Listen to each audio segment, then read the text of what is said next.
Journeys of Empowerment is more than a podcast. It's a place to pause and return to what feels true beneath everything that's moving. I'm Michiel Sujeet Reith, and here I sit with impact-driven female founders at moments where something has to shift. Not always visible, but deeply felt. We talk about those moments when direction no longer fits, when success feels different than expected, when something quieter asks for your attention. Because clarity isn't something you have to force alone. It often begins in a conversation, hearing something you've sensed, but couldn't yet name. So as you listen, notice what resonates. See what opens or becomes a little clearer. What happens when the one who usually holds the space steps into it himself? In this episode I sat down with Kemo Camara, but this time with the roles reversed. He guided me into a conversation that wasn't about performance or positioning, but about presence. We explored what it means to grow up in abandonment and how survival slowly turns into identity, shaped by proving, achieving, and holding it all together. The search for belonging, from early moments of being alone to finding connection in places that could not fully hold it. What happens when you build a life that looks right from the outside, but feels empty within? And the moment where something breaks, not into collapse, but into awareness, where you begin to see what has been there all along. One of Kemo's questions I'll never forget. What centers you? For me, it is the life I was given, the chance I was given for a better life, and the life force I carry. And this matters. Belonging begins the moment you stop proving and start seeing. So are you ready? Although it feels a little bit naked. Here we go. This is interesting. Normally I would say, hey, Kemo, welcome to Journeys of Empowerment. But it's about flipping the script today, right? That's why we're laughing. I'm like, wait, who goes first? Well, I'm in your hands. And I'm following your instructions. You are the host. Yes, I am the host. Yes. This definitely is happening now. Ladies and gentlemen, you are in for a beautiful ride. My man here, we planted this seed during my podcast. Yes. Interview. All right. Yeah. And they were like, oh, maybe I would love to hear about your background. Yeah. Because your life is such a onion, and there's like a lot of layers, and it's just beautiful, beautiful layers. And you're like, yeah, I would love to have you interview me. And we're like, oh, yeah, we're entertaining, but now it's happening. And then I'm so honored and so excited to have the privilege to have this conversation with you. So well, it's mutual. And you said it in the podcast, like you asked the question, hey, but Michiel, you have a very interesting life, but who is going to interview you? And I just said, okay, the one who's asking. So are you ready? And you are born ready. So let's go. Yes, I'm born ready. All right, let's go. Let's do this. So what I want to do, and thank you for saying yes to this, because you are such an amazing human being. I want to kind of talk about that a bit. But I think it's sometimes you just focus so much on giving and supporting others and giving them their flower. Like everybody knows, Michiel, like online, your LinkedIn post is about others, it's about supporting others, it's about going to people's events and giving them a support. Just give you a quick context. I think it was the last event, Anglican and myself were there. And we were like, yeah, it was at the last DNL event. Yeah. And we were like, where's Michiel? Like someone is missing here. And so that's the impact that you have, like being there for others. So this amazing human being. And then I think you bring people to your podcast, you interview them, you get, like, this is the other way of like giving them a platform and giving them the flower. And then you have such a rich, interesting, lived experience that it's almost a disadvantage of not sharing that with people. And so that's why I'm like really excited about the conversation today. That's why I'm like, I feel this is a privilege for me to be sitting down with you and then be able to like just peel a bit those onions and then give people like some of the things. Who's this amazing guy behind the scene? Like, so are you ready? One more time. I'm born ready. Oh, there you go. And I'm very honest, to be honest. Today it's about flipping the script. And there is the second principle of the 6 principles behind the podcast is, although it starts with me, ultimately it's not about me. And today the script is flipped. Although it starts not with me, it will be all about me. You. And that's a little bit... No, let's go. Yeah. I'm ready. Okay. So I was thinking about where should we begin. I think the best place to start is the way we connected. 2024, the OMEC Summit. You came with Karim. There was like movement happening, and I'm trying to get people in the room, and then like people in conversing, and then like connecting, and I'm like, let's go. And this guy was at the door and like whistle, and the smile for me is like, the smile is like this portal in people's soul. Like, I don't know if that's the best way to like, the code that, but like the smile, but like also you felt comfortable supporting and then like making that whistle because you saw the energy that I had and you matched that energy.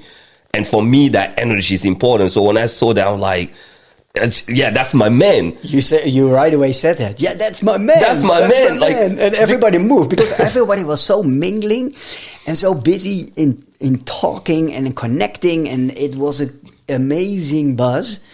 Karim and I really loved being there, and we were both very, very positively surprised of the genuine connection from everybody in such a big environment with so many beautiful, amazing people. So we were like, okay, but how are we going to move from A to B? And you were like, yeah, come on. And everybody, yeah. And then start talking again. And I was like, wait. Yep. And then you and I just tag team, and then we got everybody in the room. But it just felt like we knew each other forever. And then there was like that really beautiful energy. And then you being that same human being, maybe even better, like as the time goes. But you made me feel that way, like instantly. And when I see you with other people as well, I'm like, you that way with everyone. You make people feel that way, right? And then we're just talking about like your friend, the mutual connection, Anna. Like we're having that conversation, and I know she had that feeling. So everybody had that feeling with you, and so you're that kind of person. So I want to start the podcast by asking you, what makes you do that? What is centering you? What is your, like, right now? What is that purpose that you have right now that drive you to do that?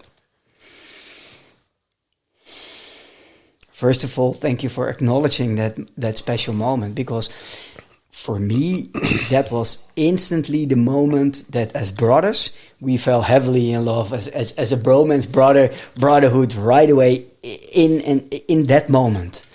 I was looking like, okay, can I do this? And you were like, yeah, it was almost like a sort of non-verbal permission to be who we are. And then and everybody's moving and we're like, yeah. And thank you for acknowledging that moment. And also, it's true, I love to give. And when it comes to my...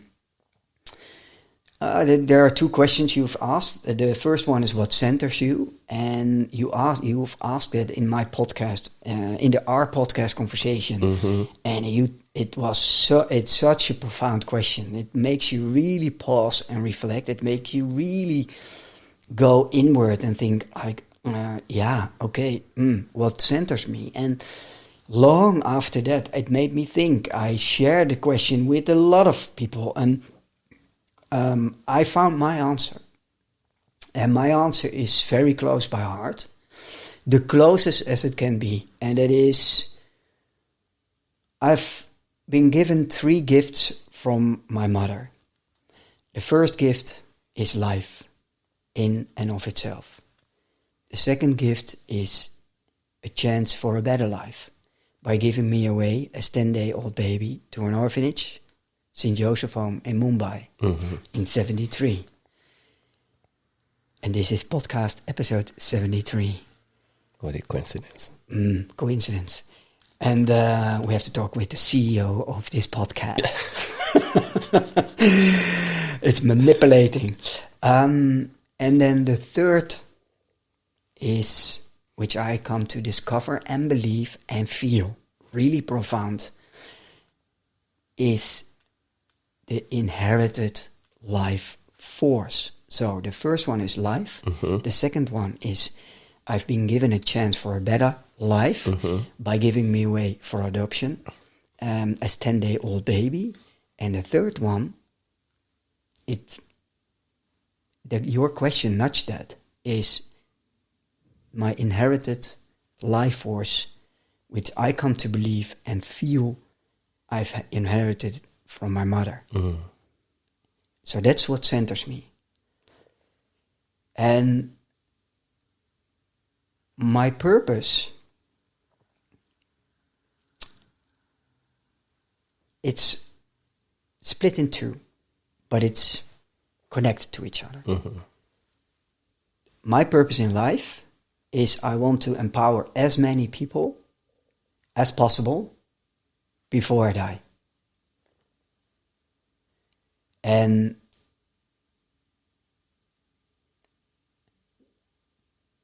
to honor the birth gift of inheritance of my mother's life force, I want to empower as many as possible aspiring female founders, impact-driven female founders as possible. So to empower aspiring, impact-driven female founders as much as possible. And by that, I truly feel from deep inside, I'm honoring the 3 birth gifts of my mother. Now let's try to impact that a bit. You mentioned like one of the things, like being given the birth, to give credit to mom. Shout out to all the amazing moms out there. But also your mom gave you, like when you're 10 days old, baby. 10 days old. And like everybody knows how difficult that might be, to give. And then, but she did it because she wanted you to have a better life. So let's go back in the beginning, the origin story. Usually like you get to know people, especially before they hit their teen. Like if you want to ask people like who you are today and what you enjoy doing, like I told you when you were 12, and I think like, I don't know, it's Simon Sinek or was talking about, it's like trying to figure out what you enjoy doing today and your passion. And it's like you can go back to that 12-year-old kid that you were and then how that connect. So I want to go back to the 12-year-old kids. And so we can go from like 10 days, all the way to age 12, right? Let's take that. Who was that 12-year-old boy? And then how did you get there? From like the 10 days old when you were giving away. I'd love to hear the journey that happened there. Are you ready?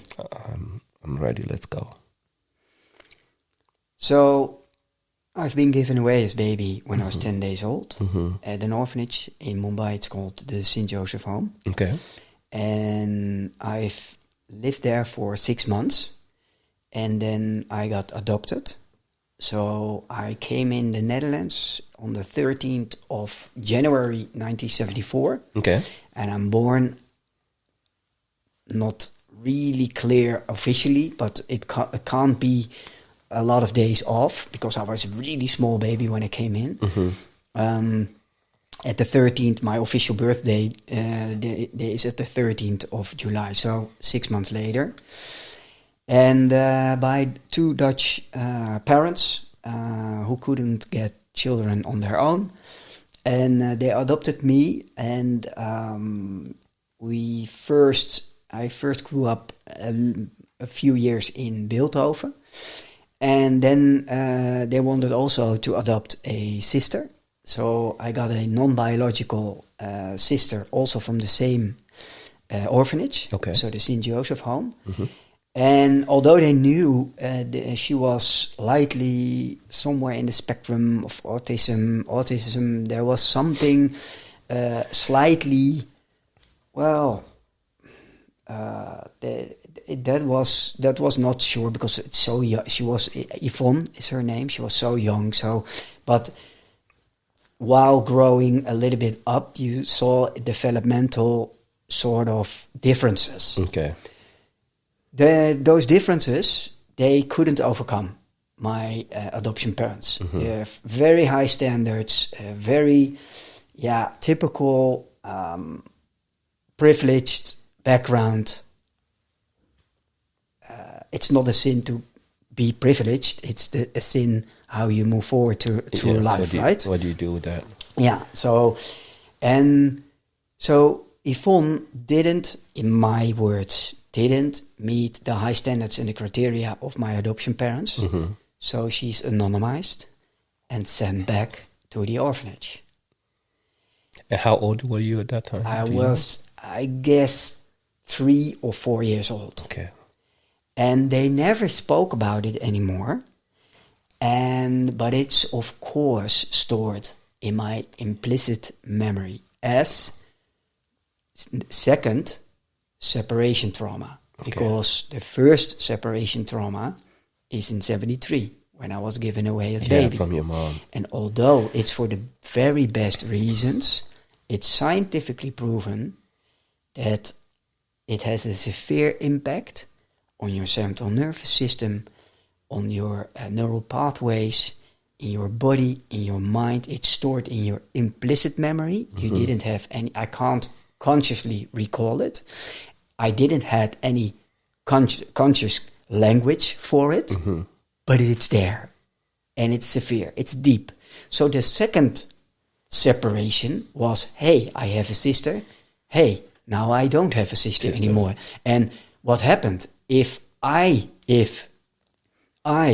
am not good enough, then maybe I'm getting sent back also to the orphanage. So that instilled a sort of anxiety already there.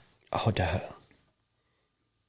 that's almost that's a fear now. It is. And especially, was there a conversation about it? Did they have the conversation with you about it? And then, so you didn't know why and how, but you just knew she was gone. And we will have later on how I discovered and made it a conversation. Mm-hmm. And then it got denied. But let's first step into the until 12. So this was around about my 4th year. Okay. Then my adoption father is a well-known professor in biochemistry. Okay. And he was asked to open a lab in New York. So we decided to go to New York, and I've lived there with my adoption mother and my adoption father for around about 1.5, almost 2 years. So it was 2 years kindergarten, 1.5 years kindergarten age. Mm-hmm.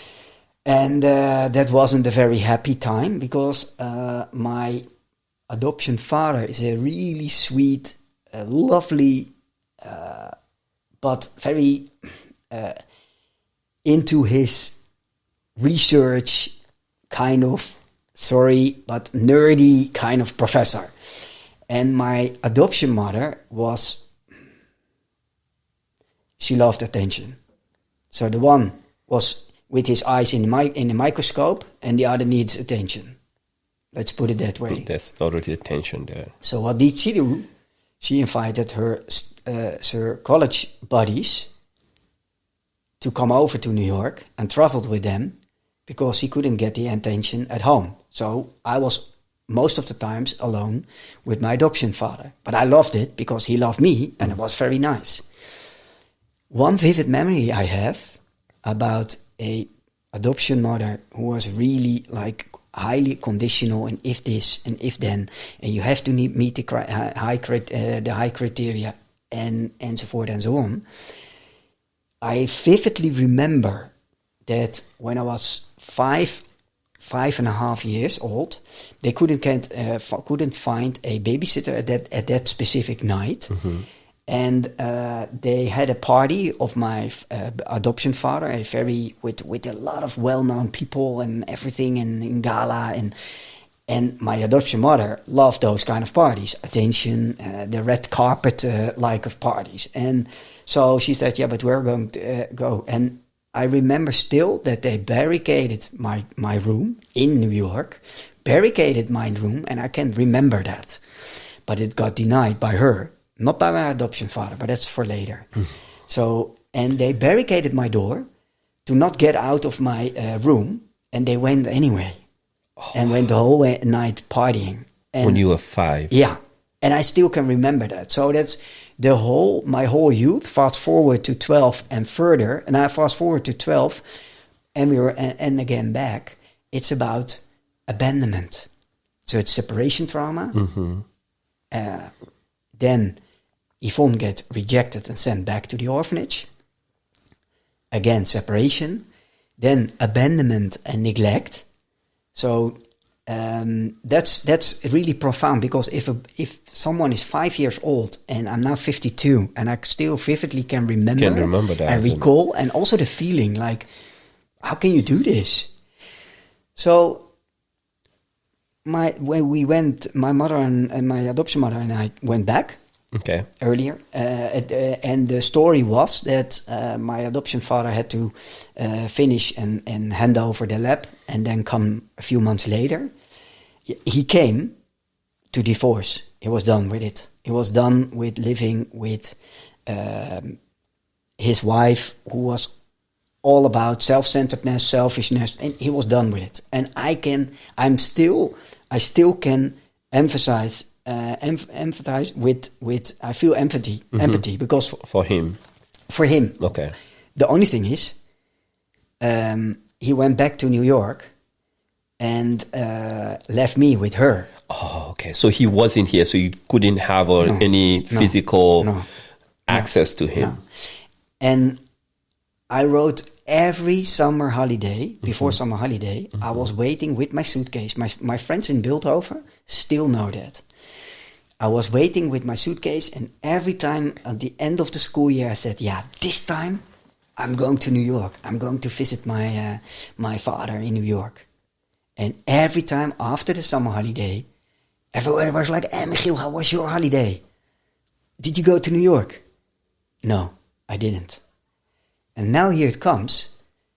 I've written, after 4 times, no, I've written a letter to my father. And it really, it's a tearjerker. It's a tearjerker, the letter. Mm-hmm. If you can imagine that I was only 10, 11, at the time. And I was only full of empathy for his situation and thinking about, and I can imagine, and you now have your own daughter, Katharina, and I can imagine, maybe you have to discuss with your wife if it's possible that I can come over next summer holiday. Only to find out that my adoption mother never sent a letter to him. I found the original letter. Oh, so you were already thinking at that point that the letter, but why is not even responding to you? He never knew. He never got the letter. She was withholding the letters. So all the time you were planning the trip that because you sent the letter, you were expecting he would come and get you. Yeah. And the letter never went. No, so. I found it in the archive. I was like, hey, what is my letter, the original one, doing in this archive? So I confronted her with her, and it was, of course, as everything, denial. So what it says is that everything was orchestrated in the way she wanted to orchestrate everything around her. So she had a wish for a boy got adopted. Okay. A girl got adopted. Didn't meet the criteria, removed the girl. And then left New York, divorced. Before she divorced, a lot of things happened there that I still can remember. I was like, why is she always traveling with so many men I don't even know? and she's together with my father. So it's a strange kind of forming in your formative years around like, okay, but this is strange. I don't know how it should be, but this doesn't feel right. But here it comes. Then I grew up without the protection of my loving but very sweet, too sweet for a tough mother, adoption mother. I grew up between 7 and 12. Mm-hmm. And, well, let's say a lot of neglect and left alone. So when you came back, then you'll probably be 4 or 5 from New York. Yeah, I was 6. I was 6 in New York, and I was at the right age to go to the first class here in okay. In the so you came back in 6 now. Yeah. And so you living with her. So she's single mom, so it's the 2 of you living here. Yeah. Okay, how was this condition? And the drama, because she was addicted to attention, and I saw a lot of men coming in, hearing a lot of men in the night while she thought I was asleep, and then lying that there was a man, and then hearing the front door closing and then opening again, and then ding dong, and then as if they were visiting just a minute ago instead of being the whole night there, and I heard them the whole night. Yeah, that's and a lot. And if I said something about it, she would allow men to hit me. Oh, really? Was physical? Yeah, physical abuse. 2 times, so severe that I was hospitalized. Oh, it was that bad. And the betrayal, it's not about the man who hit me. Mm-hmm. It's physical pain. It's about the betrayal of your own adoption mother. The safety, which wasn't there, she makes very clear that if you make trouble, if you speak up, then you get punished. So the if-then has been there since since I'm adopted. Yeah, and especially the adoptive sister didn't meet the criteria. Mm-hmm. So you have that fear instilled in you. And now it continues. If you say something, then, or if it doesn't behave here, then, or if you don't meet the criteria, there's also a chance you'll be sent. Mm-hmm. And now maybe you're not at the age to be sent back, but you're at the age to get the punishment. Mm-hmm. I can't imagine for a kid at 6, 7 living in that completely vulnerable in the space home where you're supposed to have the safety. I can't imagine what would be going inside your head. The coping mechanism there. Because kids find a way to compartmentalize that, but it's just so not healthy. How did you manage? That's a good question.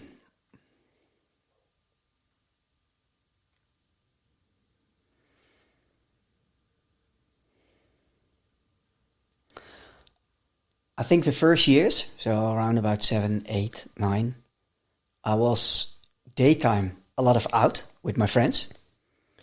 And the strange part was, due to the divorce, so I grew up in a very nice neighborhood, very big house in Wildhoven. Then we moved, due to the divorce, to a flat. And that was below the standards of my adoption mother. So she didn't, and because of that, she couldn't forbid me to play in daytime with my friends. But at night, all my friends were ringing the bell and, hey, and can Michiel, can you come play? And we're going to do soccer. And in the night, I only can watch from the garden, play my friends playing outside, because she didn't want me to play as much with them.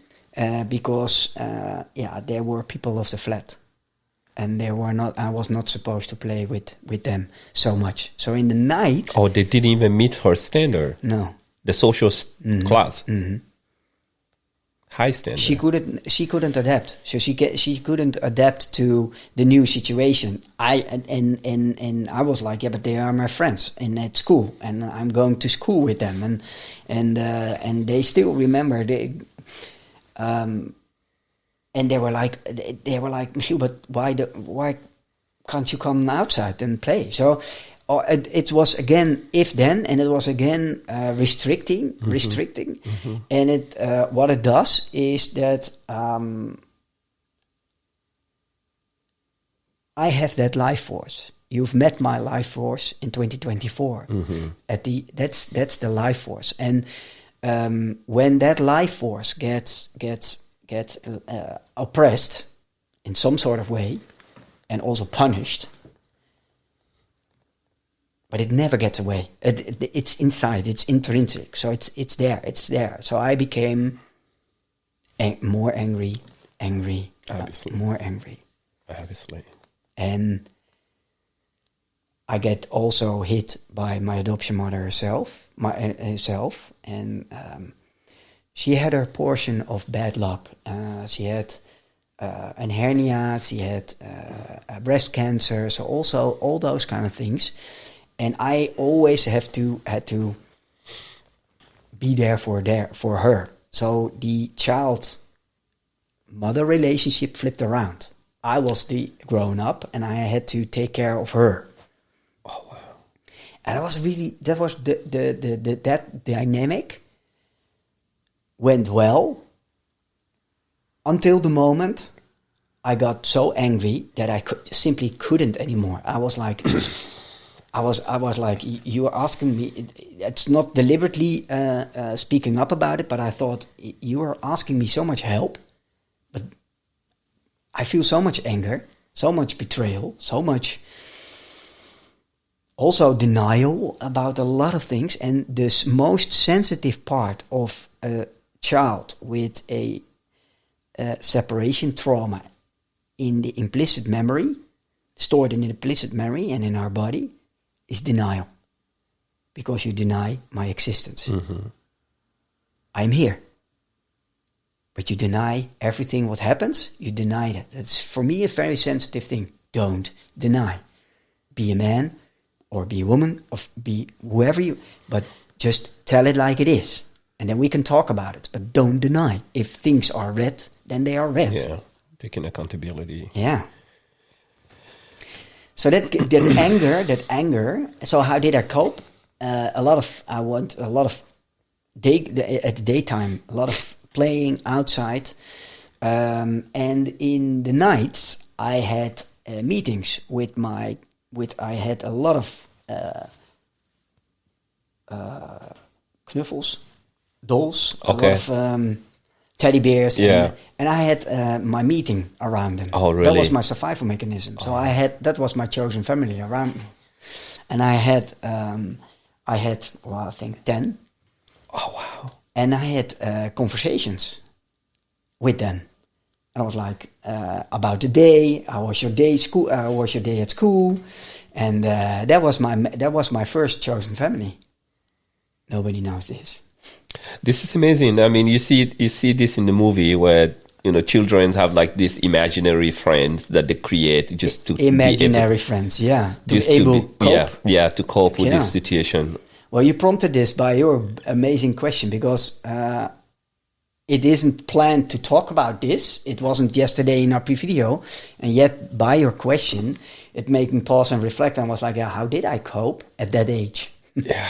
Later, it was different forms of coping, but I still can recall the sense of belonging with my chosen family, and there were teddy bears. So you started having this, because you feel in this space, this is home, and then for home for everyone is this sense of, that's where the first sense of belonging starts. The sense of like, you are worth someone, you are like someone, you are worth, right? Irrespective of everything that your parent passed down to you. Your mom gives you away, and at this time you won't know it. Now you know it. Hindsight and everything, you kind of can articulate why she did what she did and which she appreciated. But at that time, you don't have the tools, and then it just stored in your body. And so like you have this adoptive family that's supposed to step in and then pass that to you, and then they deny you that. And at that point, I know you don't have the word for it, but like you don't know your worth because your existence is being denied. That's why denial is really so triggering. Yeah. What do you mean by it didn't happen? We saw it happening. What do you mean? You see it in my face right away. Don't. Just be upfront. If it's something happens, it happens. If something not happened, it didn't happen. But but it's true. It's about the denial. And on the other hand, I really felt safe with my chosen teddy bears. It really helped me. I can really see myself still having that imaginary, as you beautifully said, imaginary family around me, and they took care of my soul. Yeah, no judgment. No nothing. judgment. You're having a conversation. You feel No seen. No, you feel seen. You don't have to meet the requirement. You don't have to. It's a safe space that they created for you. No conditionality. No conditionality. Your life is not conditional. No. Your existence is not conditional. Your presence is not conditional. I could be me. Yeah. I cried with them. I laughed with them. I had a lot of conversations. We made fun of each other. It was fun. That's amazing. It was fun. All right. So the teddy bears started planting the power of community. The power of community, the sense of belonging and being seen. And even like the word worth is not there yet, but like instilling that, you kind of feeling that warmth of what is supposed to be like a refuge. So now this is like almost 10, 11, 12. You're building with your mother this sense of like anger that's growing because the denial, even the denial of like things that existed, the people coming in and saying they didn't come in, something happening and saying it didn't happen. But denial. Like the biggest denial is like denying you as a human, right? And so you're dealing with that, and then that's building the anger in you. And now what are you thinking? What is happening as you're growing? Do you have like, I need to get out of here? I need to do something? What is happening as you're getting like 10 in your teen before you get to 12? Now, there was one other thing. She was heavily drinking. Okay. Alcoholic level. So every time I took a pen and made a little mark at the side of the bottle, because she was always denying that she didn't drink so much, and it was always Four Roses bourbon or sherry, and one of the two. And then I always did a little stripe again, and then see the next night, and I was like, "What is this? What is this?" And because 9 out of 10 nights, I had to pull her off the toilet because she was wasted. She threw up, and I had to bring her to bed. Can you cut that out? No, I'm not going to edit at all. It's not. It's a genuine conversation. We had this conversation yesterday, and you're like, "We don't edit anything." I did not know this part was included. This is great. This is no. But we are we, and it's also a form of denial. Cutting it out. It's denying that you are human and you had to cough. And we do cough. Yeah, and so we don't have to deny it. And we are human. Oh my God, thank you. And you be you. And the reason why it's stated in the document, the 2-pager, which I sent from the very first guest, I sent always the 2-pager with the 6 principles and everything, but also very clear about the non-edited one take, because I don't believe in having really good, genuine human-to-human conversation, and then cut and paste to polish it, because then at least I myself would be curious, okay, but what is cut out of his conversation? People don't know that you coughed. Yeah. Until it's taken out in a genuine conversation. So people might think, hey, but what was the happening there? That it's a polish and everything. Yeah. But like this is great. Like this is, I don't think it's like, maybe there's other, because there's a lot of podcasts, but maybe there's other podcasts that do the same thing too. But yeah, it would be like, this is such an easy part to take it out, but like, we're still human. I'm sitting here right now with like, struggling with the cold, but I'm a human. I have to cough at some point. Okay, good. You be you, my brother. We're not. There's no denial in this podcast. No denial. No, but the drinking was severe, and I had to multiple times get her off the toilet, bring her to bed. Then I have to cuddle her because she was so sad, and the next man left her, and I had to take care of her. And again, so the roles flipped, and then the interesting part came. You know the tables, the table of 1, table of 5, table of 10. Mm-hmm. When children grow up with a lot happening at home and an unsafety, your prefrontal cortex gets hijacked. So you can't have the cognitive space to learn repetitive things. And I'm very intelligent. Sorry, but I am. I couldn't get it in my head. So my adoption mother became angry on me. I was the stupid kid who didn't. But I fell asleep at school. Then they arraigned my mother. What's happening? I get again punished. Yeah. The reason why I fell asleep was because at night I had to get her off the toilet again, and had to cuddle and had to wait until she slept so I can sleep. So that was the sort of loop, the negative, spiraling, unhealthy loop. So there was a lot of drinking and denial. So that's why I made the little marks on the bottle to see, okay, what do you mean no? Who drank then the bottle almost empty?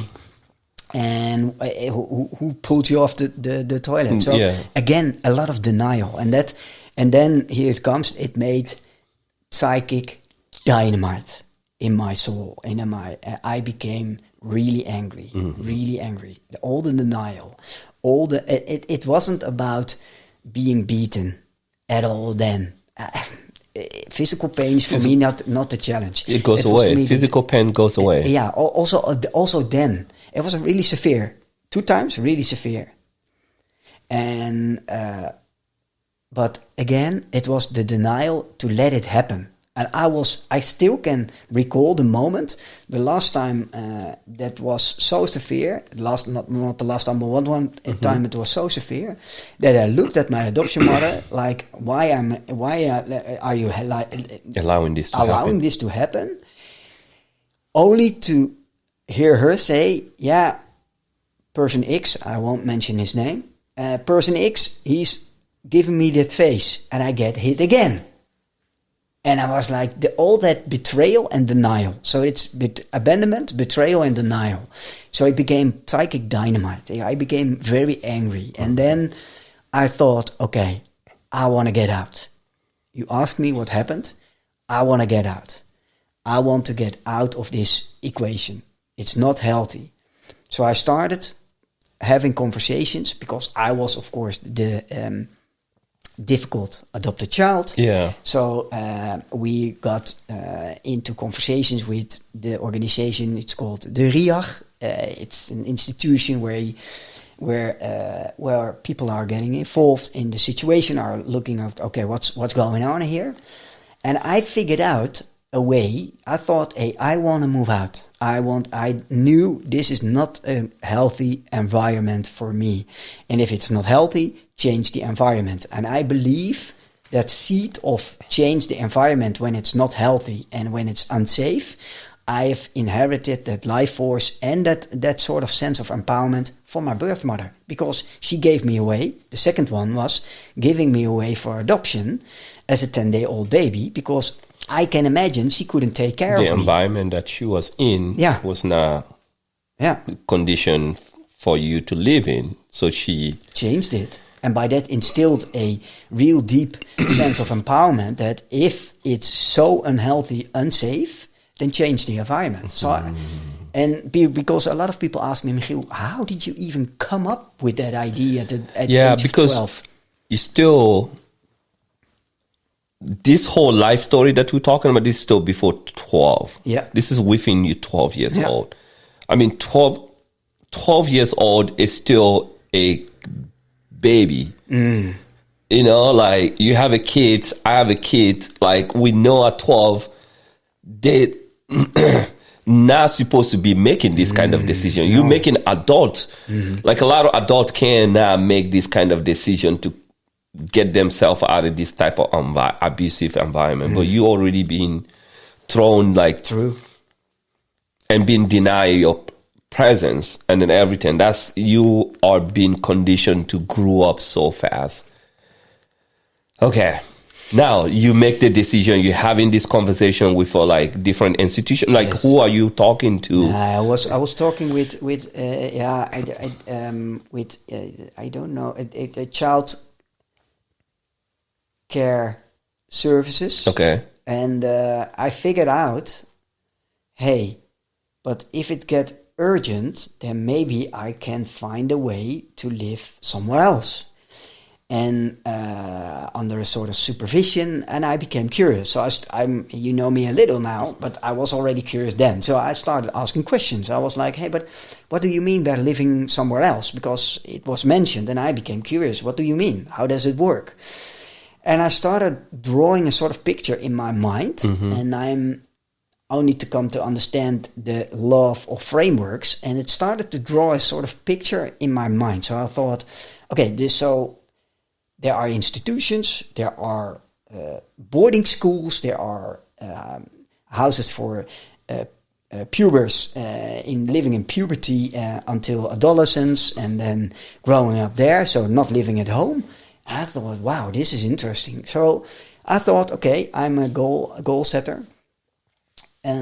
So I thought, okay, when I'm 13, I want to be out. So that became my Northern Star. I'm 13, I want to get out. And I had two conditions. The first one was, it should be in a very good neighborhood, because I've learned at a young age that big houses and a neighborhood equals a lot of opportunity. So they can make a mess behind the curtains, but it represented a lot of opportunity. So I thought, my worldview, I was only 12, big houses with big lawns and everything, there it has to be. That was the first one. Okay. The second one was, I never want to allow any money anymore from my birth mother, my adoption mother, who always made me, when she was drunk, said to me, hey, Michiel, you should be glad that I adopted you. And you are financed by an inheritance of your adoption grandfather. And you have to be very happy that you are here, because I decided that you were here. And I was like, I will never allow any money anymore to flow to me. And accepting money from somebody who's saying this to me, who gave me that feeling that I'm bought. And I was 13. Hold on. 12, yeah. With everything we talked about, you were actually told this to be happy, to be here. Because multiple times. If he was drunk, and then the next day, I didn't say that. You are making this up. Because, then she was sober, and she denied it. Wow. Okay. So if you can imagine, I can imagine the table of 1 and to 10 were complex for me, because I didn't have any headspace for to repetitive learning. It wasn't impossible. It was impossible. I was surviving then. I was then also in survival. You've been in survival mode the whole time, and you're not built as a human, as a kid, to be in that survival mode. Okay, you come to 13. Yeah. You get out. I figured out, okay, hey, but there is a way, and that is, there is a I had those two conditions. And I figured out there is a boarding school in Amersfoort. In the best spot of Amersfoort. It's called Op de Berg. On the hill in Amersfoort. Emmalaan. With a lot of villas around it. So for me, my worldview was, hey, villas and the house is there. My worldview was like, there's a lot of opportunity. Yeah. And it was 100% subsidized by the Red Cross. And I came to understand, what does it mean, 100% subsidized by the Red Cross? That means that it's been subsidized and there is no money flow anymore between. And I was like, wow. They told me, your mother doesn't have to pay for it. And I thought, that's music in my ears. Yeah. There was a waiting list for 3 months, 3 to 6 months, and I couldn't wait anymore. It was severe. So again, we came into a fight, and she took a big stick. She wanted to hit me again, and I was like, okay, either I'm going to explode, or I'm leaving to never return. And that was my point. I left parental home to never return. And I slept rough in Utrecht between a lot of junkies, addicts. Okay, hold on. You leave home. Yeah. It was bad, 13. Yeah.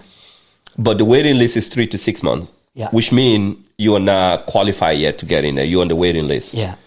So you left home. Now you have to find a place to stay. Yeah. You're 13. Yeah. And you're saying, where did you stay?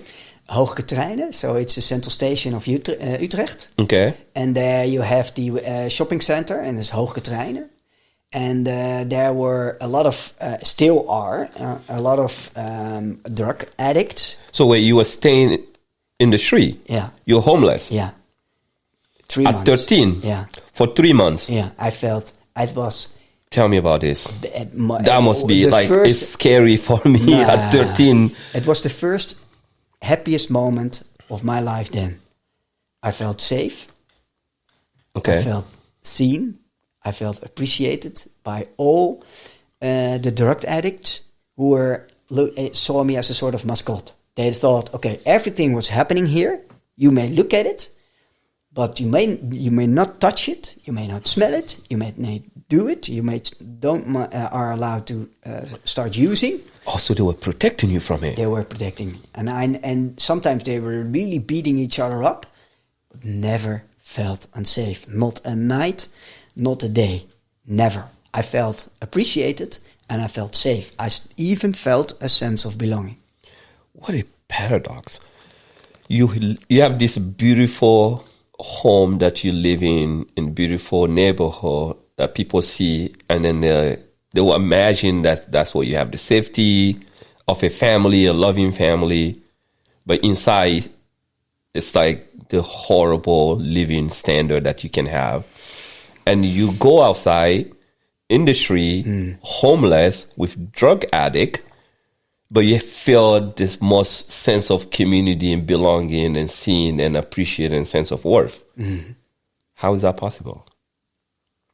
Because for everyone, like us passing by, you don't see it. You don't understand it. You're like, what is this kid doing here? Poor kid. We don't even look, like people usually don't even look at you. They don't see you even exist as a human.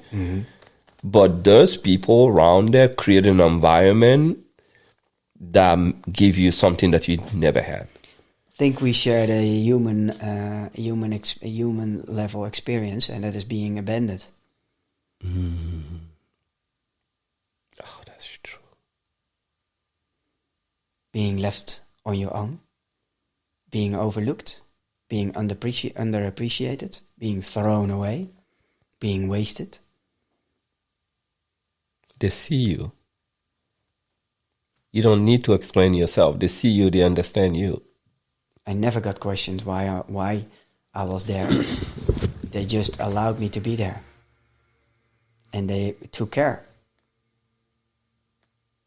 And I felt safe. I felt seen. And we shared a sort of human experience of profound abandonment, neglect, overlooked. It shared a bond. It shaped a bond. The shared experience, the human connection that you never had. Mm-hmm. Okay, that's a paradox, right? It's a mind F. Yeah, it is. Happily, I experience it because, yeah. But I love to pause there because it is so important. Like the power for humanity. Like sometimes we get caught up in this materialism thing but like you drive in the neighborhood, you have like expensive car, you like chasing all this and then everything. Intentionally, yours was like very deliberate, very intentional, like the parents, like the way you explaining it. But like even some people unintentionally, you kind of like, as a parent, you're neglectful, you're not there, you're not like you buying this house, this environment. You're like, I'm working hard. I'm creating this environment for my family.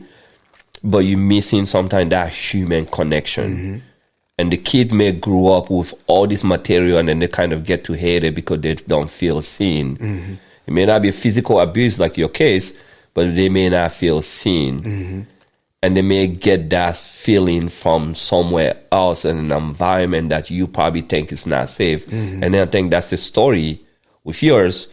You lived in maybe like very comfortable environment. So, like the way you explained, it seemed like middle class. But it was hurtful. It was hurtful. And the thing is, my friend, that the feeling I still can recall of that short. It's only 3 months, but I was there a human being instead of a human doing. So I didn't have to do anything in order to get rewarded and feel worthy or recognized. So everything was conditional until I was there. Everything was unconditional with my first chosen family, and that was my teddy bears. Then the second chosen family for 3 months were the people who I was living there in Hoge Trein and Central Station. They took care, and it was unconditional. There wasn't any condition. Yeah, there was one. You may look. You don't touch it. You don't touch it. And nobody touch you. We take care of you. I felt that. It's not even that specifically, explicitly said, but I knew. So I felt protected. And I was like, we share something. And then the waiting list was over. Okay. So I started living in a group of 12, including me, 12 boys between 12 and 15. And because I was so angry, there was so much anger stored inside of me, I started intimidating all 11. And they were almost all bigger. And then I was a small Indian, very thin, slim boy, but I was really angry. And I started intimidating everyone, each and everyone, every day. And I had a mini group in it, and it was 4 musketeers. And we were intimidating all of them, but I was inside that mini group also intimidating the 4 musketeers, or the 3 other musketeers. Yeah. And then after 11 months, 10, 11, 12 months, it's long ago, but we had a group meeting at night, and then the question was, okay, from the leaders there, the question was, we've noticed intimidation, and we want to know who is suffering from intimidation, not feeling safe. And of course, it's not that a child of 12 is really willing to point his finger or whatever. Yeah. But it took a while. But after an hour or whatever, 11 fingers went up from the 12 boys.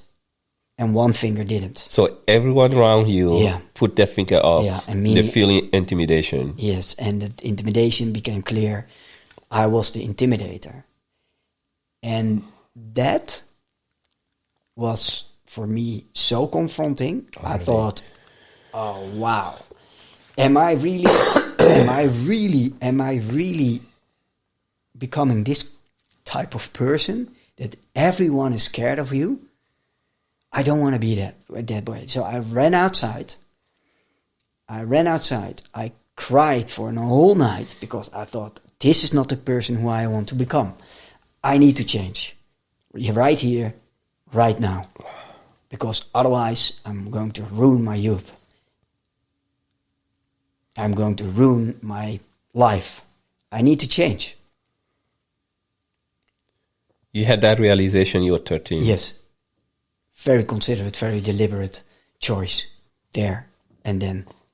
Yeah. Okay. That's still amazing. Now, what did you do?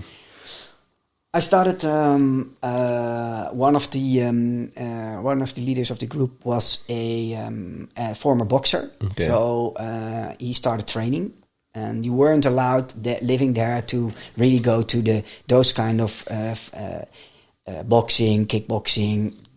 Because a lot of boys doing the kickboxing, it's a matter of time because before they're going to use it against each other, right? So, but I got the whole training, so punching bags and push-ups and sit-ups, and I started noticing, hey, my body is going to change. I'm going to look in a certain way.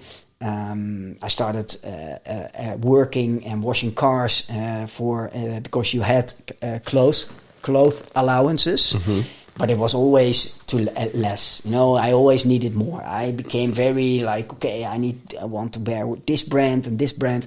So I thought, let's wash all the cars of the fancy environment where I'm living in. So I did that. I organized so many cars. I threw in all the mailboxes a leaflet with my name on it, and if you want to have your car washed, go to there, and then I will wash your car. And then all of a sudden it became too big, and then you started hustling then? Yeah. Oh my goodness. Yeah, okay. And then then all of a sudden it became, after a few months, it became too big for me alone. So I charted the 4 Musketeers, and then it became too big, and then the next group, but the leaders weren't happy with the sharing part, because I only gave them, I don't know, 20% or so, and the rest is for me. And so they weren't, and I was like, okay, then I'm done with it. I'm not going to change that, and then I will figure out some other way. But I was always hustling hustling for buying clothes, buying everything what is creating a sort of identity, because there was a lack of identity. And a very fragile identity, but with clothes and looking better and getting the attention. I got a lot of attention very easily, so a lot of attention and all those kind of things. And it positively reinforced, okay, if I do this, then I'm worthy. So if I do XYZ, I'm worthy. If I can wear the brands, I'm worthy. If I'm working in a clothes store, I'm worthy. If somebody asks me, hey, a scout asked me, hey, but you can dance. I saw you. Can you dance for? You are a paid background dancer in TOS, Popformule and Countdown. Are you willing to? You get clothes. You get on TV. The limousine is going to pick you up. And I was only 15, 16-ish. I thought, this is easy money. Me being me, dancing with Mariah Carey, Bobby Brown, Whitney Houston. It's all on YouTube, as I told you. And then I was like, hey, but this is all about building an identity around if-then. If I'm being seen, because I got seen. But I didn't know that type of scene, because I didn't learn the type of scene which is profound and needed while growing up. So I had a developmental gap, and I was trying to fill the void with attention. Absolutely. And I got very easily more and more attention. Started the sports, then go to the Marines. After the dancing and all those kind of things, and finished my high school, went to the Marines. I was 17 when I entered the Marines. I left when I was 21. I've been to Cambodia 7.5 months for the United Nations, peacekeeping, United Nations, UNTAC. So I'm a veteran. Okay. And went to Norway and cold weather, Arctic training and all those kind of things. An amazing time. But it was all about status, identity, sport, looking good. Okay. You're giving me a lot, Dad. Great. I want to go back. Yeah. We spend a lot of time understanding the boy all the way to 12, all the way to 13. It's almost like before 13, I had to grow up. 13, you left that environment. So your second biggest separation, you left the home. And now you're in this place, and then you had another realization that I'm angry, I'm intimidating all these people here. And you're doing this maybe subconsciously, like as a form of protection, all this anger that you have, you're not being seen, and intimidating people, kind of like way of doing that. And you quickly realize that that's not who you want to be. And you flip the form, the script, you start doing the sport, your body start changing, people start noticing you, you start wearing clothes, people start noticing you that you never had before, that you craving for. You start being seen, and it's good, and you're fashionable, it's good. You say you start dancing, Yes. it's good. You drop the name like a Mariah Carey, like you dance, like you were dance, like those. Yes, it's still on. I shared it once on LinkedIn. I was 16, and I thought I was cool back then. Well, I think if I see it now, and I'm like, oh no, I need to go see those YouTube videos. This kind of, which year was this? 86. So she was singing "Love."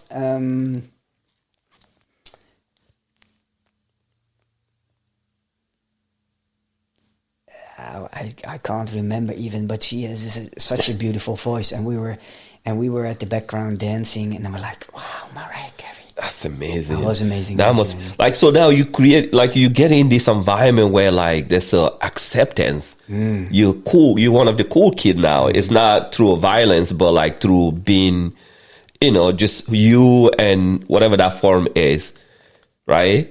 And then you love it. And you liking it. Yeah, I became addicted to that attention because it was like self-reinforcement and reinforcing my identity.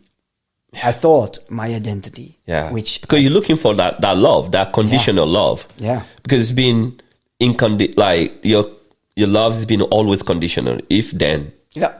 Like if you don't do this, then there's a consequences to it. And now you're still in search of that. You're still in search of that identity. You're still in search of that worth, that sense of worth and being seen. And doing this material part, activity, sport, being seen. How did the army or like the Marines get into that? How did that happen in 17? It's a good question. After my high school, I really didn't know what to do. Okay. And I thought, okay, I don't want to waste time searching for something I don't know. What I did know is I became very good in sport, in movement. I became curious about the world, want to discover the world. So, and I want to be part of something elite. So the Marines in the Netherlands are the real elite. So there are only 2,500 Marines in the Netherlands with 17 million people. So 2,500? Yeah. It's really elite. 2,500. Yeah, it's really it's something. So I thought, okay, let's aim high, and either I do that or I don't. So that's a little bit me. I thought like, okay, I want to do that. Let's make it happen. So I applied. It was a very strict selection procedure. I came through. And then, I was 17. So when I entered, almost 18, because I started on the 17th of June 1991, and I became the 13th of July 1991. I became 18, So I'm from 73, so we can do the math. And so I was still 17 when I started. And yeah, it was an amazing time because it challenged me in so many ways. Okay. It challenged me to become, to be really, it wasn't about the physical challenge. It was more about the mental challenge. Okay. Yeah. But the mornings also, did you find a sense of family or belonging there? Because I think that's where, at least for people in like the service, like you are together. That's this. Is that? Did yes you find and no. that? Okay. Yes and no. Yeah. So the no part, the yes part is easier. The yes part, if you are away from home 7.5 months, and we were the first group of Marines of 800 Dutchies. Part of a very large United Nations group and responsible for the elections, the first elections after the oppression, long-time oppression by Pol Pot. And then the United Nations stepped in and we were the first group. So it was still very dangerous to be there because, there were mines all over the place. The whole Pol Pot regime was still palpable, and that does something with the bond. You are dependent on each other, and no one left behind. So you look after each other. So that for sure, that is the yes part. Mm-hmm. The no part became only more and more clear much later in life because I always felt a little off. I always felt like, okay, yes, I've never been excluded. Yet, in hindsight, did I really felt a strong sense of belonging? No. And that's what I come to understand. Fast forward to 2024, for instance, at your beautiful OMEC community and event in the summer, is that I feel a very strong sense of belonging when there are a lot of people around me with a same sort of shared experience. And it doesn't matter who you are, color, background, religion, able, disabled, gay, transgender, it doesn't matter. But the shared experience of feeling abandoned, feeling a sort of, that makes me feel belonging, the sense of belonging. So when I'm at the community event, for instance, DNNL or OMEC, or with my amazing friend Sasha, who introduced me in the world of having these conversations, and I always thought, hey, I start recognizing something in these conversations, and although I never felt excluded, did I ever feel a sense of belonging somewhere? And now here it comes. If you go with me to India, they see me as something, I'm somebody else, because my whole demeanor, my whole behavior is typical Dutch. And they say you're a rich boy.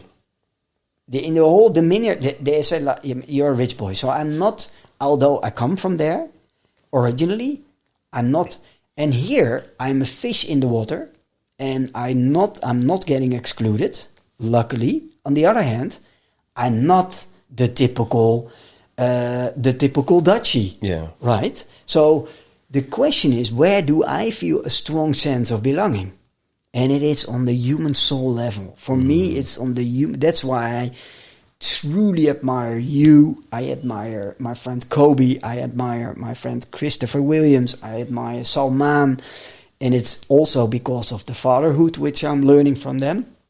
We will tap into that later. Yeah. But the strong sense of it's right away sort of bromance. It's a sort of love which is on human connection level, and it's on lived experience, and it's about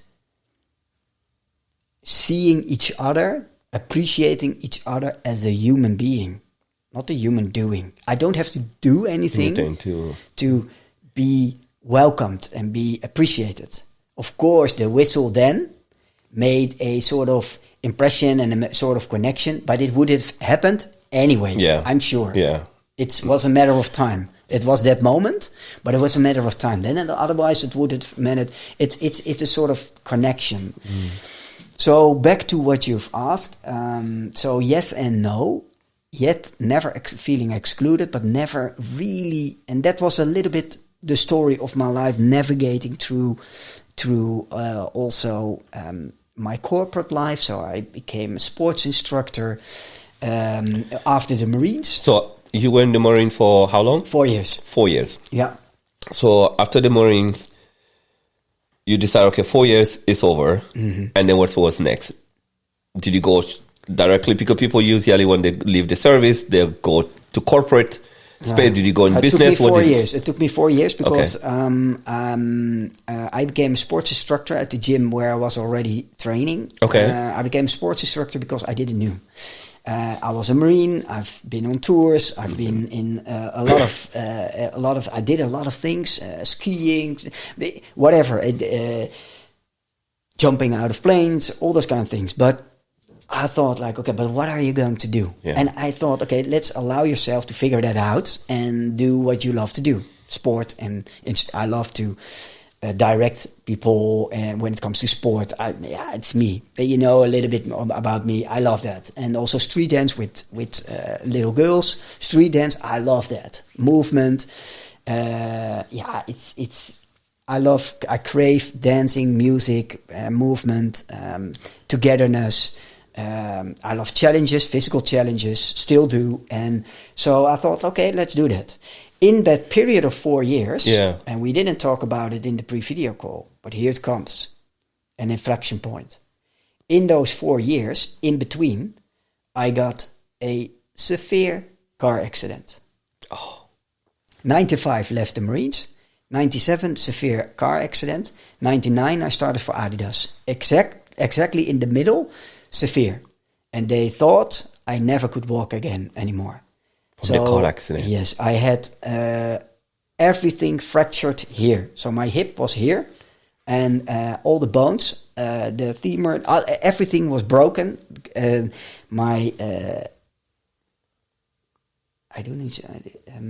Everything was crunched. And I was in the Mini, and I drove to the gym, and it was very slippery on the road. So I was looking at I was slipped, and I stood still on the road. I saw the car coming. I pulled off my buckles because I thought, okay, I don't know what's going to happen, but dove away. And that saved my life, because if I sat so I was looking, I was like this on the traffic. So okay. The car was coming. Yeah, and I saw the car coming, and I thought, oh shit, let's unbuckle myself, let's dive away, because otherwise I'm not going to survive in a nanosecond, in a split second. That saved my life, because the roof and everything collapsed on the driving seat. So everything was away. I will show you the picture of the Mini. You won't even think that somebody survived. No. And so my hip and everything was broken and crushed. And after 2 weeks, they could operate me, because before that there were internal bleedings and everything, and then you bleed to death. So I had to wait for 2 weeks, and then got surgery, and then plates, and it's still in my body, and screws, fixing everything. And they said, Michiel, we can't assure that you can walk again, because we don't know how much damage your nervous system, your nerves has. And luckily, because my sports background, I did 1.5 years from crawling to walking to running to everything I can do. To backhand again. 1.5 years. So the period of 4 years was planned to be 2 years. Only after year 2, I got that severe car accident. So I used the 4 years. The 2 years after that, for my recovery, and still while recovering, also being able to get back as a sports instructor. And that's the story about that. You've been a fighter your whole life. I mean, it's like, you know what the beauty of that moment was? Yeah. One of the happiest moments in my life. How? Because it was fixable. It was repairable. It gave me time to work on myself and to make sure that from something which was a sort of impossible, flip it around to make it possible. So I loved it. I really loved it. It wasn't even the pain. Yeah. I was sedated with opium in my back. After surgery, 1.5 week long. You know how addictive that is? I can't imagine. That instilled something. Because there and then, I thought, this is interesting. Everything was beautiful when I came out of the surgery. And everything was, and the nurses were lovely, and everything was beautiful around me, and I felt warm, and I felt like dancing, and I thought, this is an interesting feeling. I never had that feeling. It felt as if, for the first time in my life, I didn't feel the gravity pulled me down. I always felt a sort of gravitational pull, and now I was like, hey, this is nice. I was stoned as a 1.5 week with an opium pump in my back. So you could easily be addicted to that thing, which happened to a lot of people. Maybe it was. Maybe it was a starting point of developing something. Okay. What a story. Okay. My man, your life story, again, we like just, again, peeling this onion experience that you have had. Because most people won't make, I feel like maybe your instinct to sport, but like being in the Marines and then all that kind of like created that instinct, you buckling up and then just doing that and save your life. But you already, you have like these fighter things in you, like spiritually, physically. So you survive against all odds. Operation succeeds, no damage to your nerve. 1.5 years of recovery. Yeah. Then how do you get in? Do you go in the corporate space? Yeah. I went to the corporate space. I started within Adidas, so I thought let's start with a sports brand. Okay. And I got invited by the managing director, who recently passed away. He was managing director for Nike for a long time. He worked a long time for Nike. Then Adidas approached him in 1998, and I started working for Adidas in 1999. And he approached me. He was also in the gym, and I was his sports instructor. And he was like, "Hey, this is interesting. Do you want to work for me?" So I started working for Adidas, and we instantly became also friends.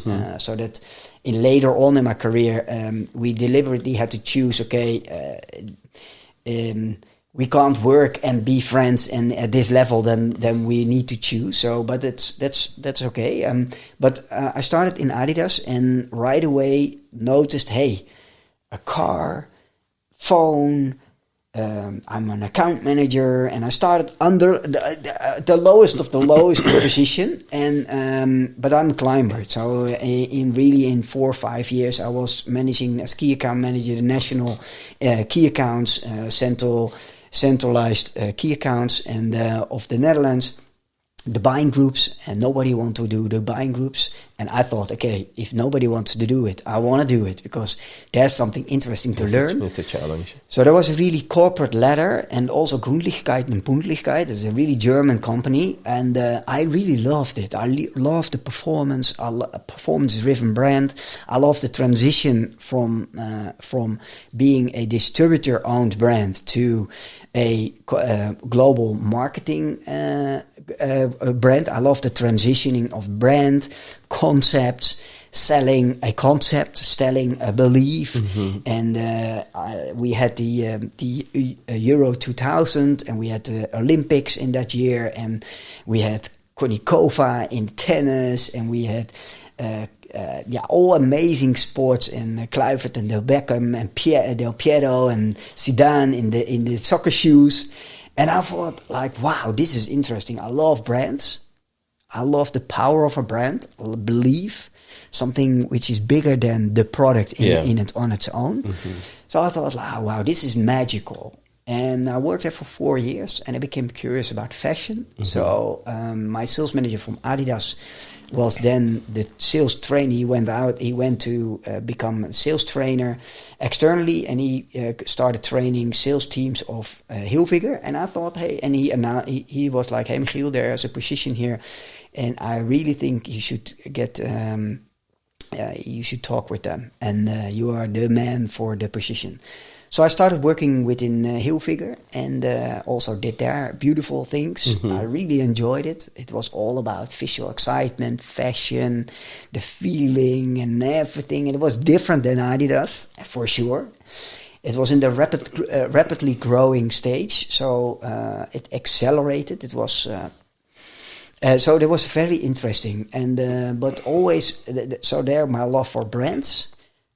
working with retail, I really loved retail, and working with national and international. And fast forward, I did some other fashion brands, McGregor Fashion Group, Deb Denim, JC Rex, and then all commercial roles. So I started as an account executive or a sales representative, and then all the way to key account manager, sales director, commercial director for big brands. And then something fascinating entered the fashion and sport industry, and that was e-commerce. And I thought, this is interesting. No boundaries. We can, if it works with fashion, you can sell from a screen to the whole world. And I thought, this is interesting. So that's my corporate, the corporate curiosity from, okay, how can we sell brands nationally, internationally? I became sales director of a big team of 100 people, for JC Rex, Deb Denim, global, and also for women and men. With JC Rex is a men brand, Deb Denim 12 times a year delivery, women brand. Deb Denim was a denim brand. Yeah, it was very interesting. And then I became curious about the e-commerce, and then after that, I started working for the McGregor Fashion Group, and was national sales manager for 1 or 2 years. Then export countries, and then I thought, hey, why don't we start e-commerce web shops for our brands? So the two owners were very assistant, because they were like, yeah, we have owned and operated retail, we have brand stores, we have everything. Why another distribution conflict? But I was like, yeah, this is the future. We have to. So I set it up, make it work with a partnership. So I didn't do it myself, but I figured out, hey, it's not our cup of tea. The smartest thing to do is borrow that knowledge until we know what specific knowledge and what works, and then we incorporate it into our company. But first we lease it, and then we buy it. So that's what we did. And then I thought, hey, let's start for myself. Because if I can do it here, let's set up my own business in e-commerce and fashion. So I left the company, and I started with a group of 5 people moving forward with an idea to start a flash deals sales website in B2B, because my interest was, if you are a consumer, you have an iPad and you can buy all the clothes you want, But if you are at the same time the buyer of a big department store, you have to go multiple times to the World Fashion Center or the World Sports Center to buy your stuff. I thought, why not flip the script and also organize it in B2B as a flash deal? So and I thought, let's do that. And then after 1.5 years, because it was really new, a lot of resistance. Retail were like, we don't need that. Brands, we don't want that. So there was a resistance. But over time, I had launching customer. I had informal investors lined up. Letters of intent were signed. And then something happened inside me. I was like, I have everything in place, but I want a divorce. Because I'm living the life I don't care anymore about. I'm living in a house. Or I am living in a house I don't care anymore about. I'm driving the cars. They don't give me anything anymore except a lot of cost, but no fulfillment, not achieve. Everything was about achievement. Everything was about if then. And I was living with a wife I don't love anymore. I was so unhappy. I thought I'm going to stop my startup. I want a divorce. So I announced the divorce. And as expected, my future ex-wife was very angry because, it was my choice. It has a lot of impact on everybody.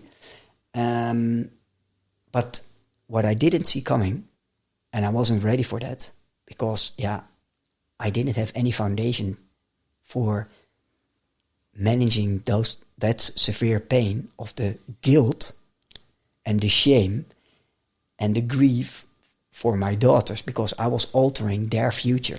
Wait. Glad you allowed me to cough, which is nice. So you build this successful career. Yes. In the corporate space, working with all these brands, and starting from only accomplishments. I mean, starting from the very bottom to like making your way up into global director, and then launching e-commerce and all this successful. And so in that, it allow you to be like financially well off, get married, right? That have a kids, big house, you can afford all this car, you can basically afford like all the material that you need to still fulfill the sense of people want to see you, people, the worth that you want to get out of that, right? If I get it right. And now you are going to launch this new business. Everything was going like you want, even of all the challenges, which you enjoyed taking on challenges. Yes. But at that point, it seemed like something clicked where you like, the car don't make sense anymore. The big houses don't make sense anymore. Like all the material that were you are really using to like if then don't make sense anymore. So you got to this inflection point, this realization that it don't make sense anymore. You are with a wife that you don't love anymore. How did that happen? Good question. It doesn't happen overnight. Yeah. So it's a gradual thing. It's a sort of internal compass. Okay.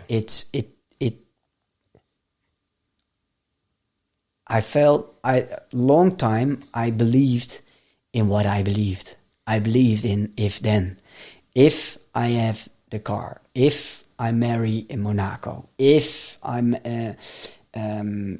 earning this amount of money, if we live in a beautiful house, if my children are going to the certain school, if everything, then only to discover more and more and more if I buy the next new watch.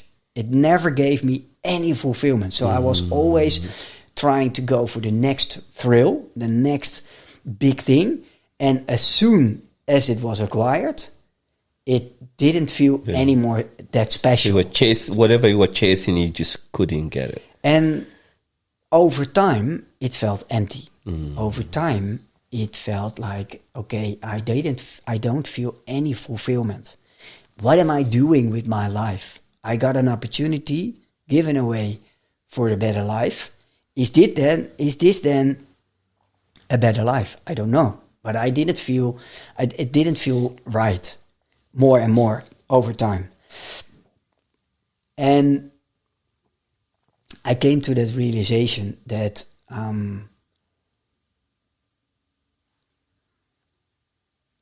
it doesn't feel right. And if it doesn't feel right, then we have to change the environment.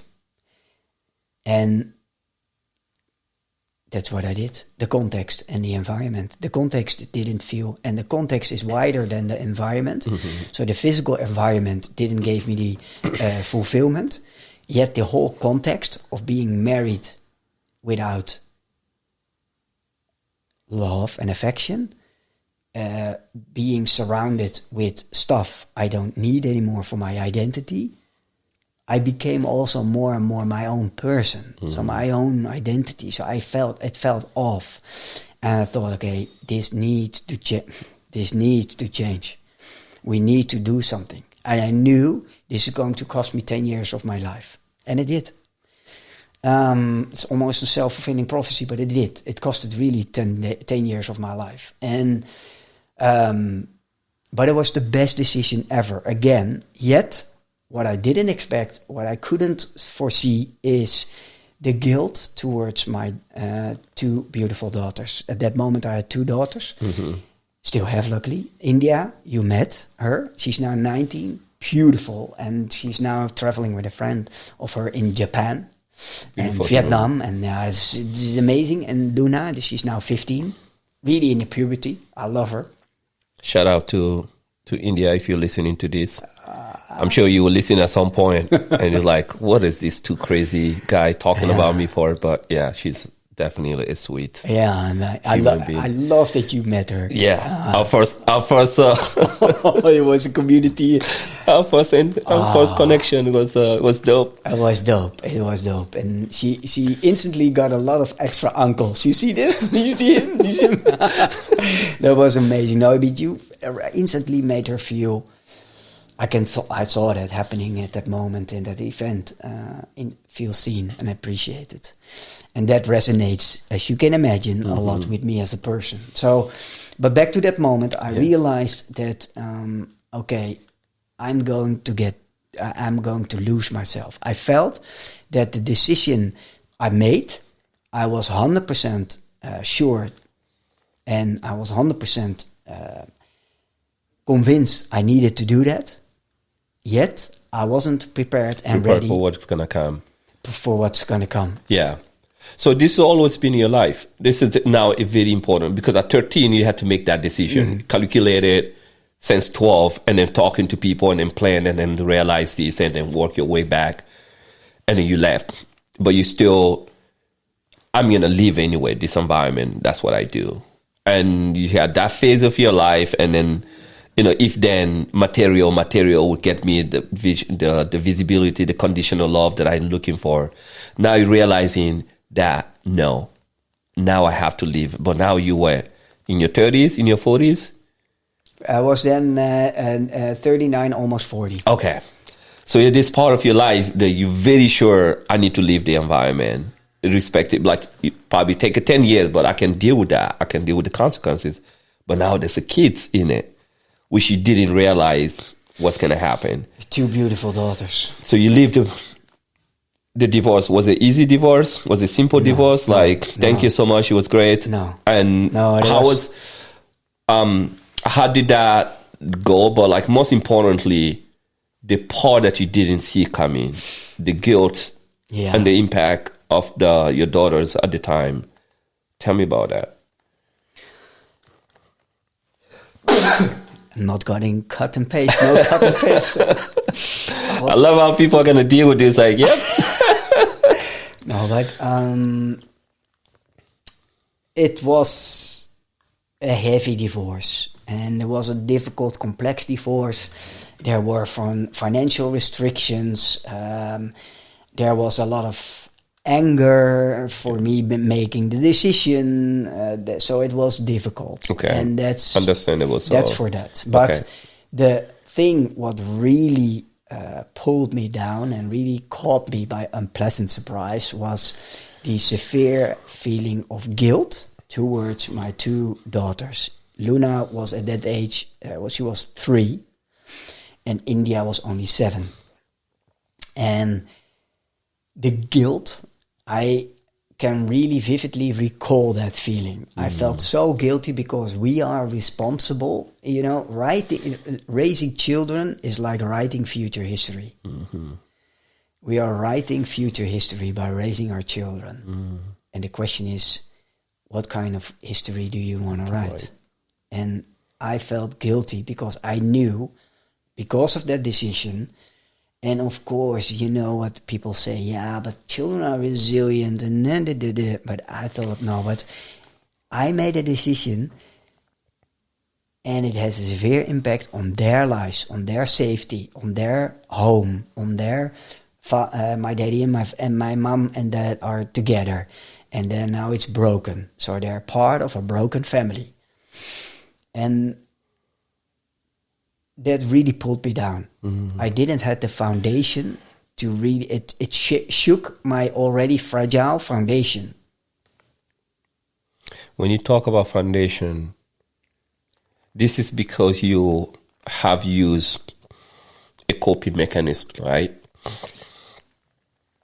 This sense of like looking for the conditional love and so material, that success and everything like outward has, but internally there's something that you're looking to fulfill, and there's no foundation there. You come from a home where there was like no love at all, so you don't have any experience of seeing how to be a good parent, a lovely family, but you know the bad way, what is not supposed to be. And then so is it guilt because now you feel like you're supposed to give your daughter something better, and now you're giving them exactly what you went through? Great question. I think if, in hindsight, it is, I failed too. I failed too to give my daughters the safety and the youth with unconditional love, and also unworried, so worryless, and worry less, so worthy and worry less youth.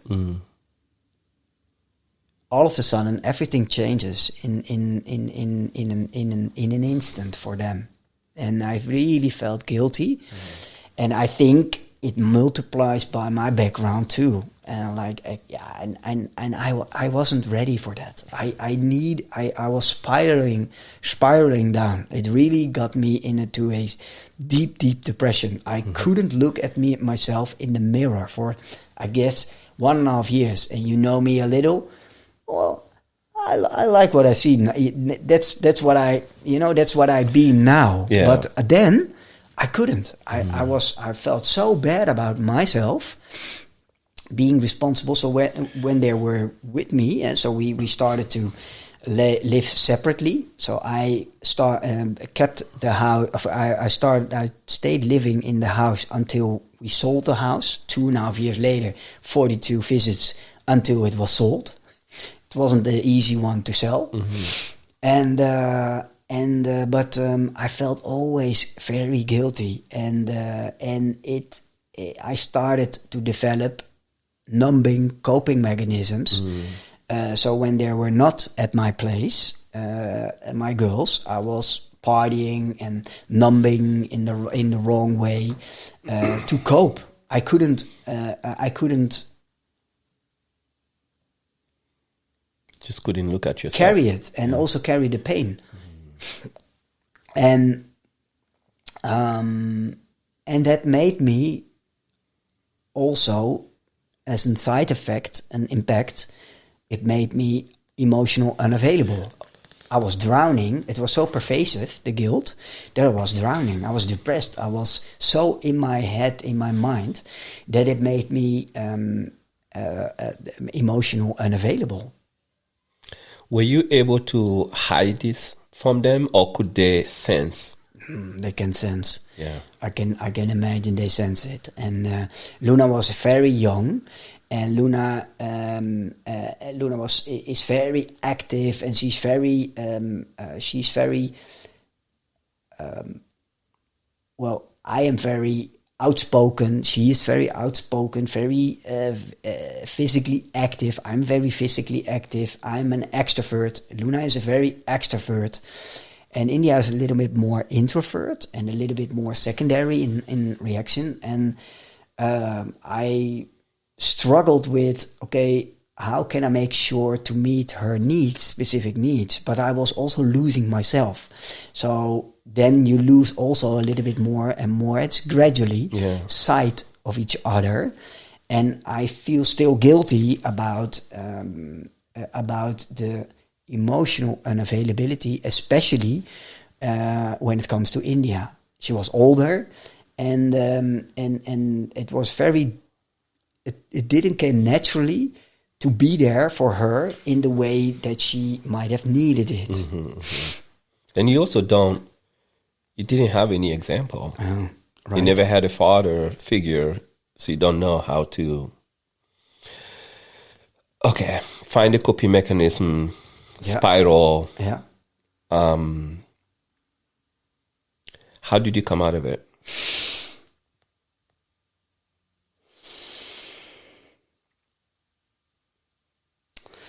Before we get into that, the thing,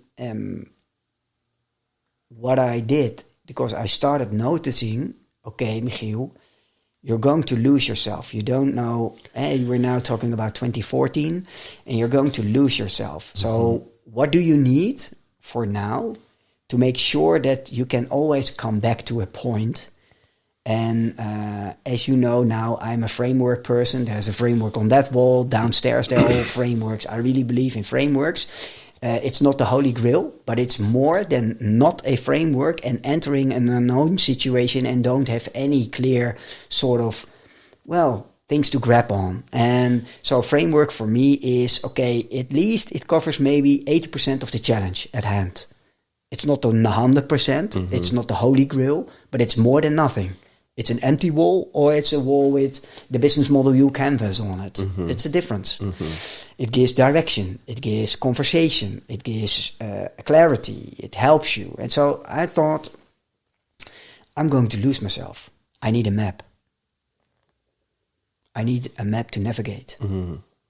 Literally. And I was back then already working with the business model canvas and with the value proposition and all those kind of canvases. So I came instantly, with my background, fell in love with having those kind of tools. Yeah, I thought, why not apply that to my life? And so I started doing the business model canvas, apply to my life, only to discover that a year before that, there was a book came out, Business Model U. And Business Model U is all about who you are as a person, so you become your personal business model. And I thought, at least make a sort of blueprint for now, because you're going to lose yourself. I felt spiraling down in a depression. You feel that moment, and I'm very aware about. I'm not moving in the right direction. What am I going to do? How am I going to grab something to come back? So before we go into the how did you cope, but it was the starting of the coping mechanism on the good side. Mm-hmm. So I did the whole exercise, all the assignments in the book. I did, and business model, and I figured out, okay, what would be my preferred business model navigating through this unknown times unknown. I stopped my startup because I want a divorce. I don't have a job at that moment, so my finances were running out after 1.5 years covering my own without any income as a startup founder, moving forward the needle. Mm-hmm. So I had still a very big house, a responsibility. What am I going to do? Very much uncertainty, financial, emotional, spiritual, relational uncertainty. And I thought, let's map it. Business Model U came on my path. Okay. And one assignment became the life changer for the rest of my life. Mm-hmm. As an assignment from the book. Yeah. Am I allowed to share that with you? Absolutely. That's what we're here for. Yeah, you're the host. So, okay. So the challenge, I did all the assignments, but this one made a profound impression, and it's still in my moleskin. It's then written in Dutch, and the challenge I did then was on the 21st of August 2014. And I have here the English version. I've translated it for today. And it's the $18 million inheritance. And it's an assignment that changed my life and I've written it down then. And I'm doing it now. So a thought experience inspired by Business Model U. You are approached, imagine this, by a testamentary executor. An unknown uncle has passed away and named you as their sole heir.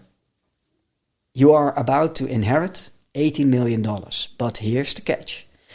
Before you receive any of it, you must meet 3 conditions. Condition 1 is the year of learning.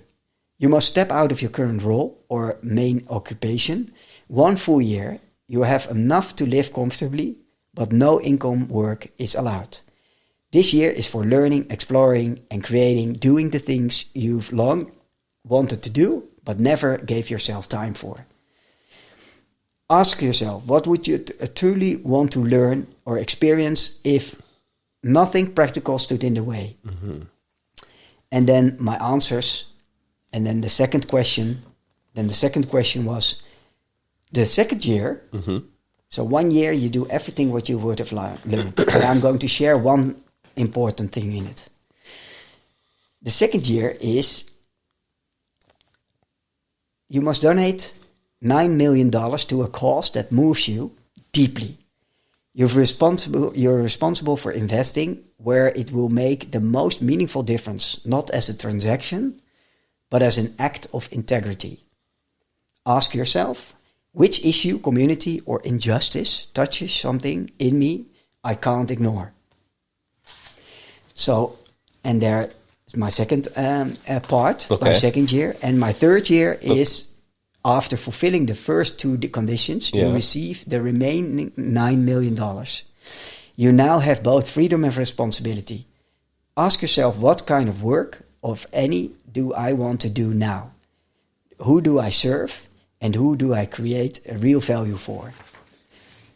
Now, I've written down in the first question, so what are you going to do if you don't have to do, and if there's no practical limit. One of the things I've written down is I want to learn to better understand and bond with my beloved daughter, India. Exploring not just knowledge, but connection. Because I felt right there and then that was going to be a challenging part. I felt lost, I felt depressed, I felt disconnected. And you didn't have the tools, and then... I didn't have the tools. So there it planted a seed. Writing that down for me, it always plants a seed. So I planted a seed, and I've written down multiple things what I want to do. But this was one of them. This is the most important one. The second year, that's an important one for now. In my what am I going to do? My heart leads me back to where it all began, the St. Joseph Home Orphanage in Mumbai, where I was once given away as 10-day-old baby. During this year, I'd invest not just money, but time, attention, understanding, and I'd learn deeply about the culture, systems, and specific needs of the children and the caretakers. The ultimate goal is to give these children not just good life, but a path to empowerment, to help them discover how they can create opportunities for themselves and for others. This would not be charity, but collaboration, a journey of shared dignity and growth. And then the third year, from the third year onwards, it finds rhythm between the Netherlands and India. We continue living in Bussum for the stability and schooling of my children. I travel regularly to between both countries, investing in small, medium businesses, and in the Netherlands, and running the St. Joseph Home Foundation in India, which now will be the Sujeet Foundation. So my second name was first my my first name, and it means auspicious victory. So Sujeet Foundation is the name of the foundation. It will be established this year. Okay.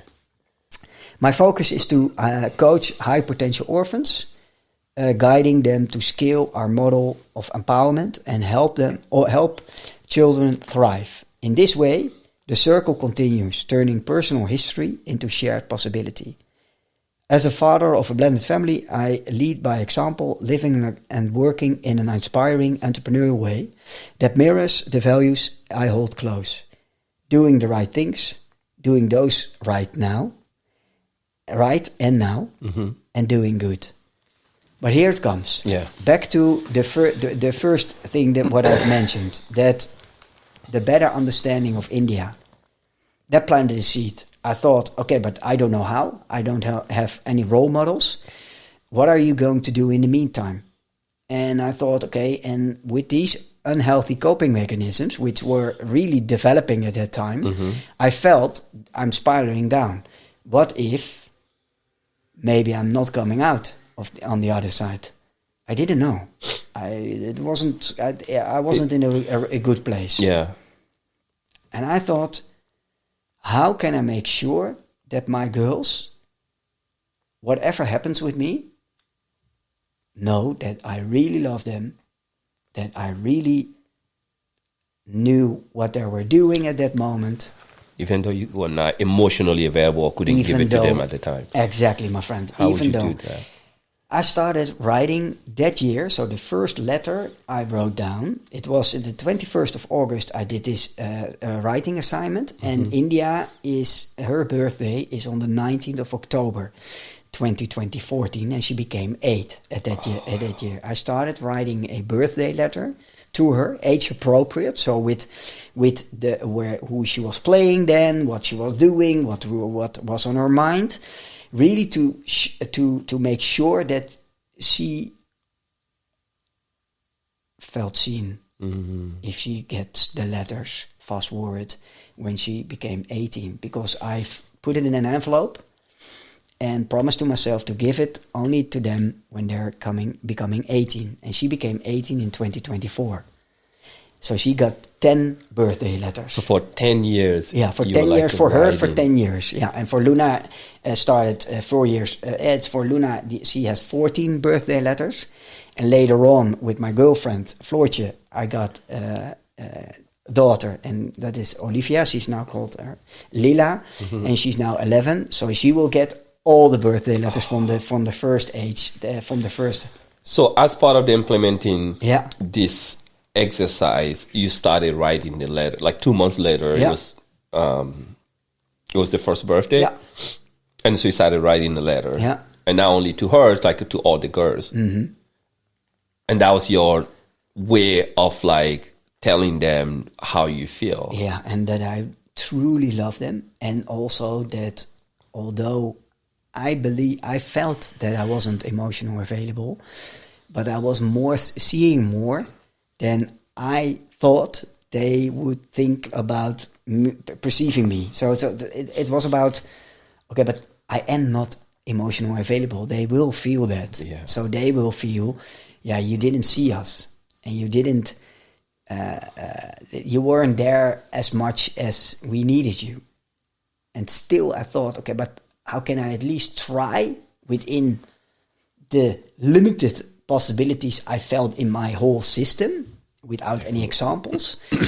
So writing those letters, in my own way, was for me a sort of connection and also a sort of token of appreciation of their being, and that I appreciate them as my daughter and as a human being, and also age appropriate at that time. So I was seeing them at that moment, at that time, and writing that down.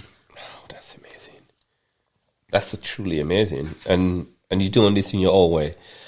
Has any of them received the letter yet? Yes, 2024. The year also 2024 in October she became 18, And we went out for dinner with her boyfriend at that time, and very nice guy. You've met him at They just broke up before she went to Japan.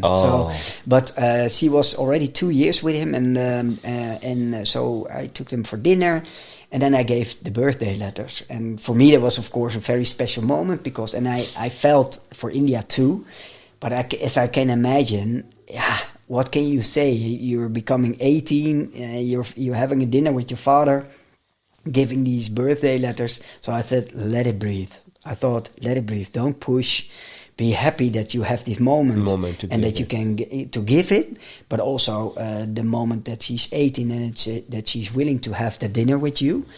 And so that's really for myself a really sort of healing experience, because although I knew I was coming short, I was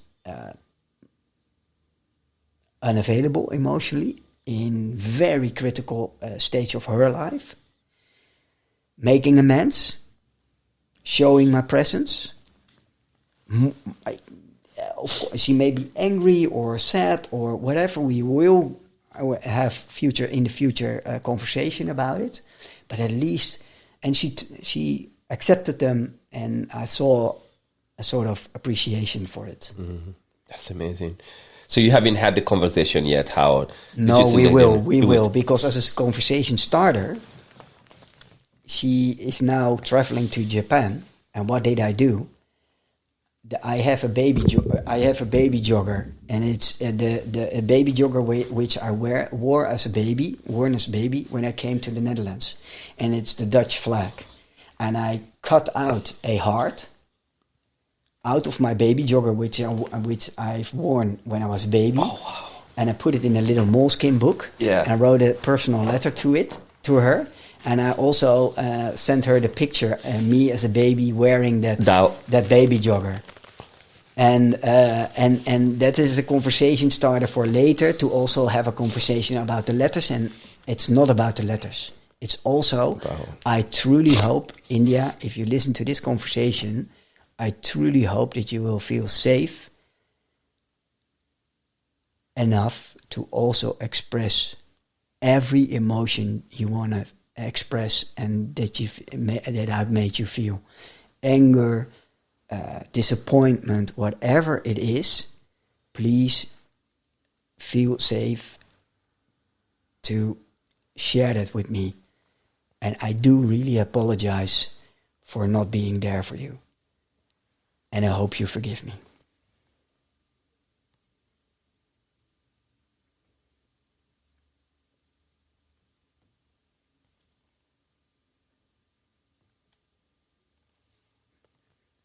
How do you feel?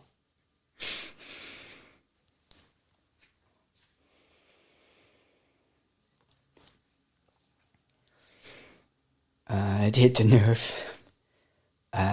Grateful, painful, combination of those two. Proud. I'm really proud of her.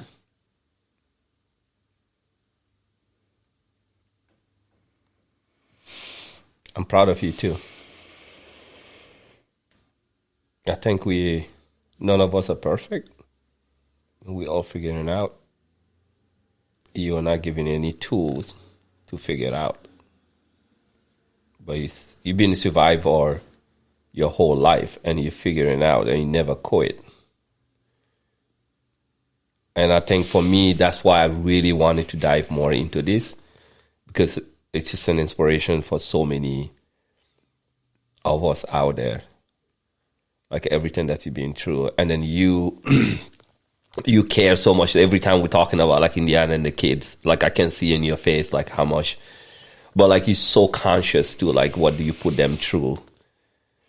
And I'm sure you'll have the opportunity to have this conversation.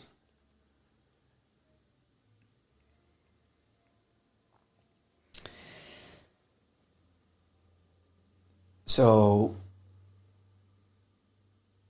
I'm grateful, and thank you, brother. And the thing is, I'm also proud of myself, and that I feel compassion without allowing. I'm not about excuse making at all, because excuse making is a form of denial, and you know that's a red flag for me. Yeah. Also for myself, non-acceptable. Be a man, stand up, make mistakes, be open about it. Don't hide. Just don't. And I don't believe in perfectionism. It's an illusion anyway. So I'm a human being, and yet also very conscious about the emotional unavailability. So it's but also feeling compassion. And so the whole thing why we landed here is that the business model, you gave me a map in a very critical stage of my life, which I can come back to, only to go very deep, even deeper. Severe coping mechanisms, long term, for years, numbing it away, can't deal with it, until doing therapy, then became curious about therapy, then reached out to Bessel van der Kolk, from the author of The Body Keeps the Score, to do a postgraduate trauma stress studies, finished it. I'm certified with psychologists, psychiatrists, practitioners, and Michiel Sujeet Reith. In between, none of that all, and yet I did it and certified. Wow. Because I came very curious about the severe impact of trauma. What is trauma? And also, what for me is the most profound thing about trauma, it's not only it's not only what happened to you,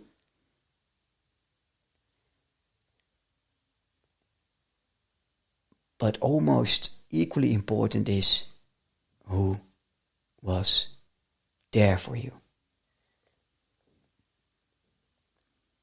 And that who was there for you, if there is nobody around you where you feel safe,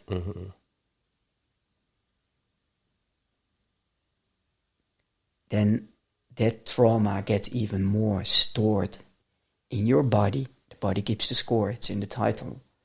In your implicit memory, when you're a baby, you are so vulnerable, you're so dependent, you're so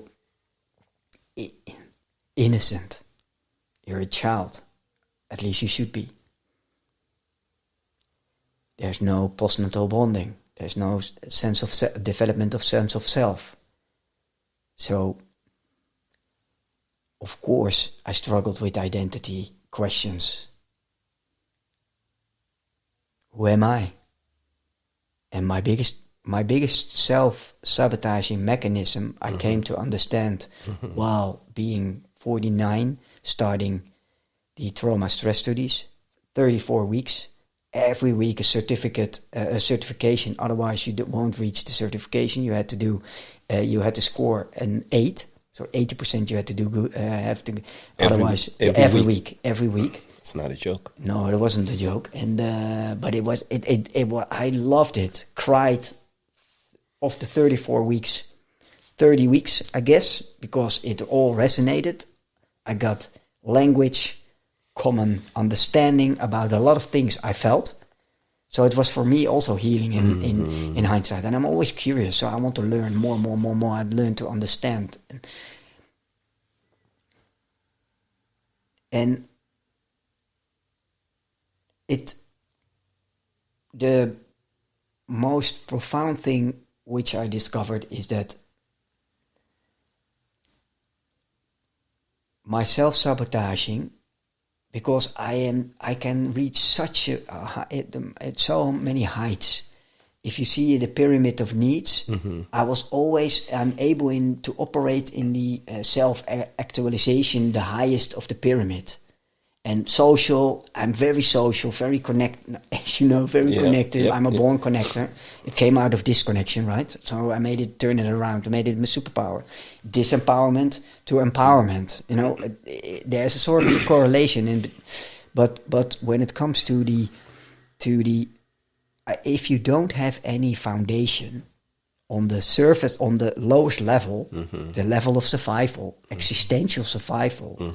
And if you can build concrete foundation, you can build on steel foundation, whatever you want. But if it's leaning on quicksand, it still stays wobbly. Yeah. And I needed to go deep and to rock bottom, understand what's underneath, what is overlooked, what is implicit in your memory, to understand, okay, there's the work to do. And it will be work in progress for the rest of my life, because it is, I feel a foundation. I feel now very grounded, but it's fragile, but not as fragile as it was. So I feel centered. What centers you? My inherited life force from my mother. I feel that. And when it's getting shaky and things happening, then I come back to that point in my body, in myself. And even our conversation made me more conscious. And so I didn't have any examples, but the luxury of me, being a born connector, out of disconnection, is that on your community event, there was a moderator. He became instantly my brother, and that's Salman. I know. And Salman had shout out to Salman. Put your hands up in the air, make Yes. some noise for the one and only.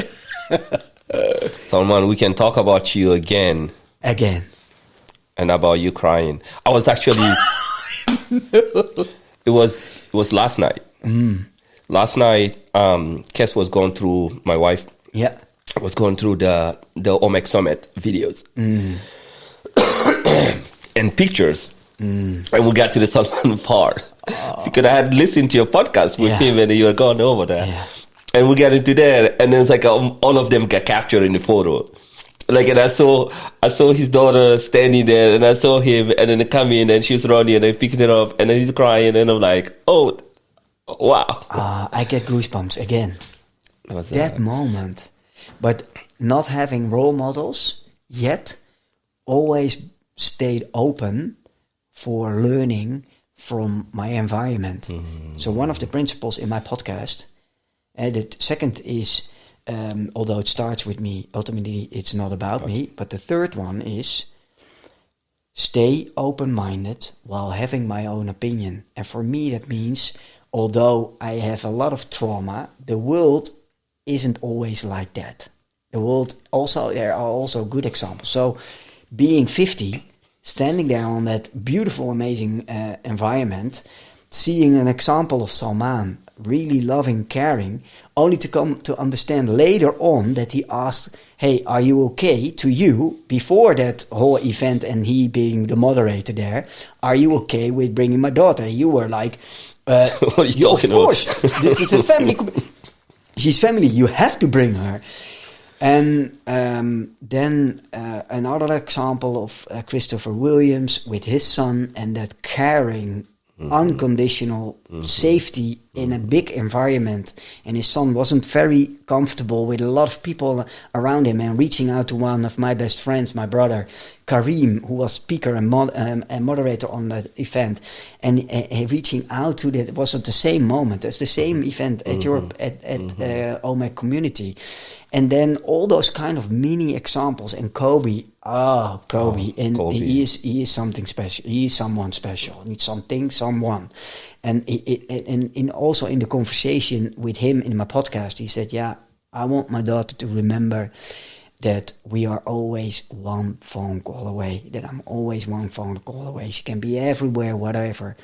And I want to, and I was like, okay, who is India going to call if there's something? So I thought there is work to do, brother, because it made me reflective because of the role model examples. And I would have loved to have that earlier.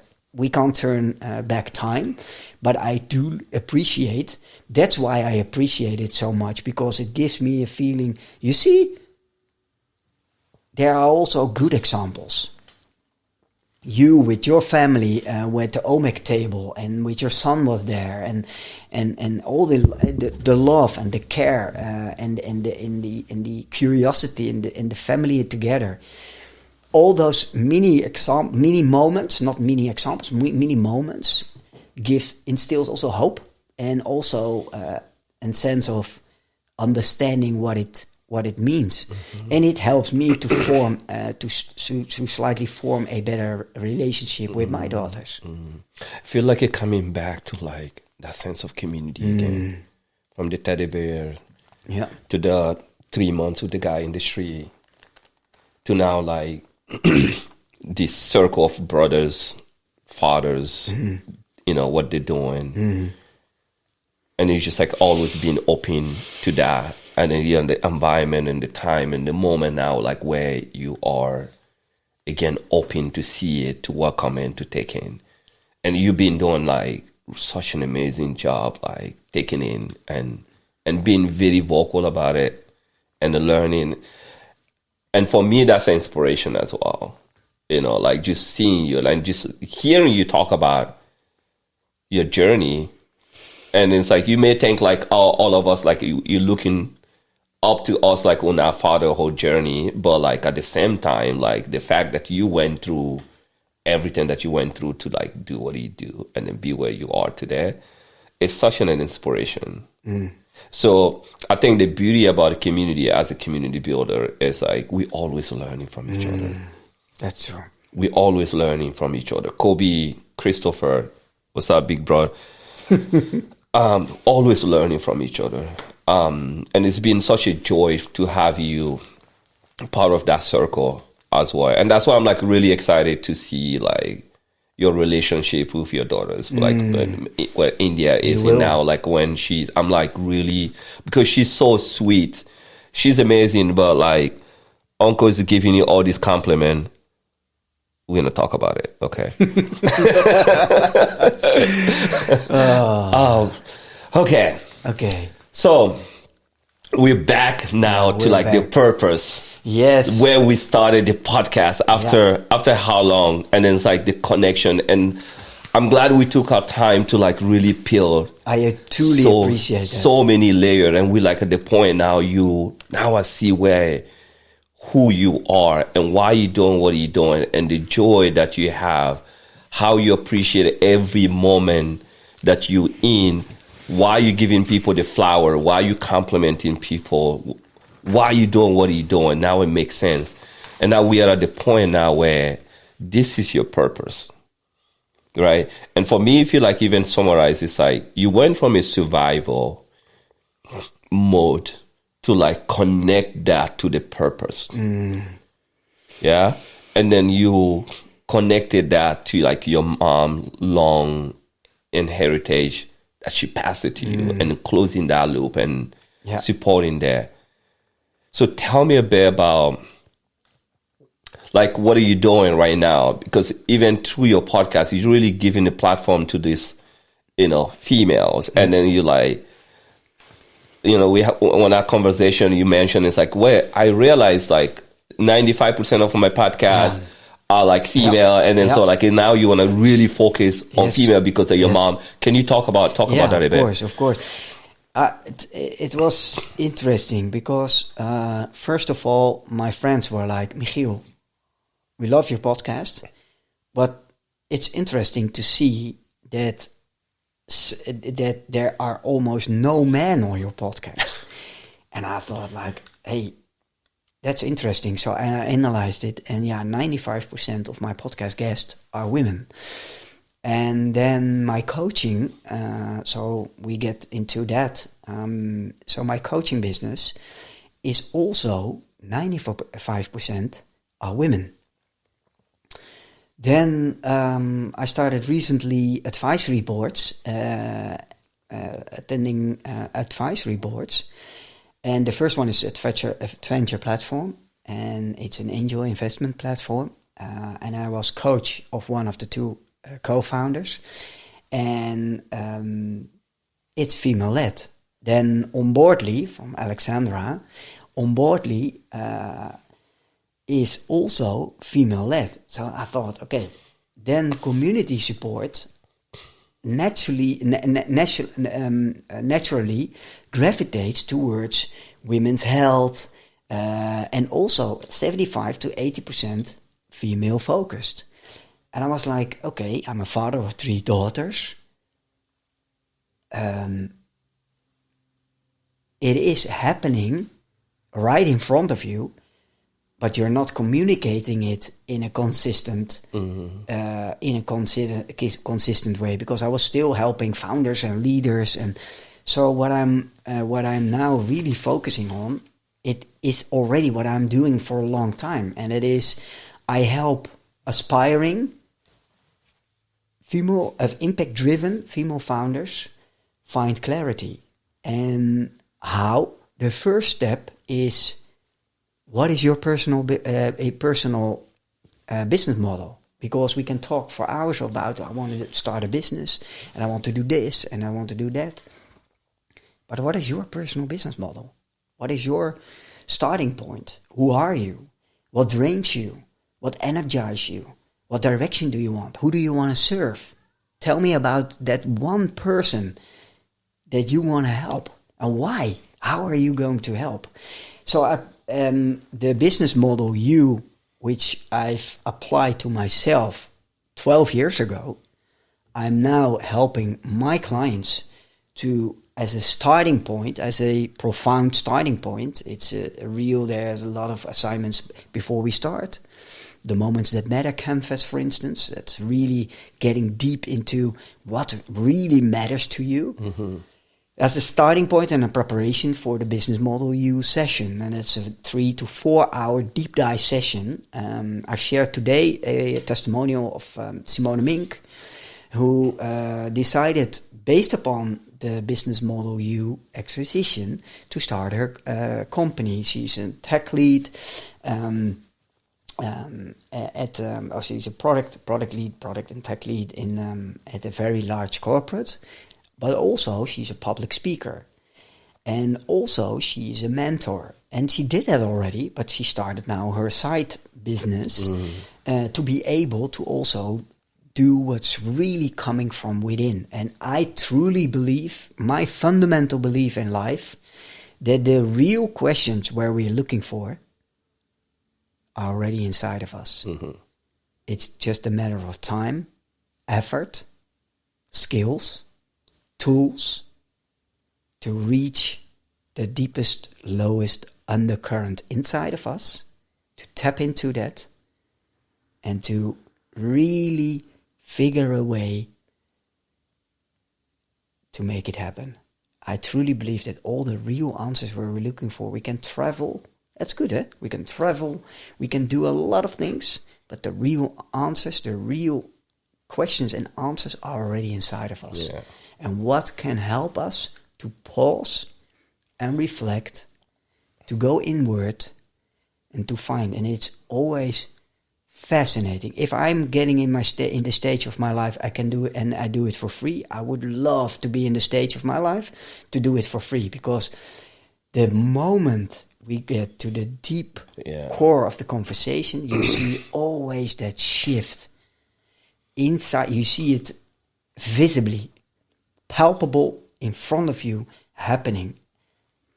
Aha, this was already inside of me. I knew it all so long. And why do I?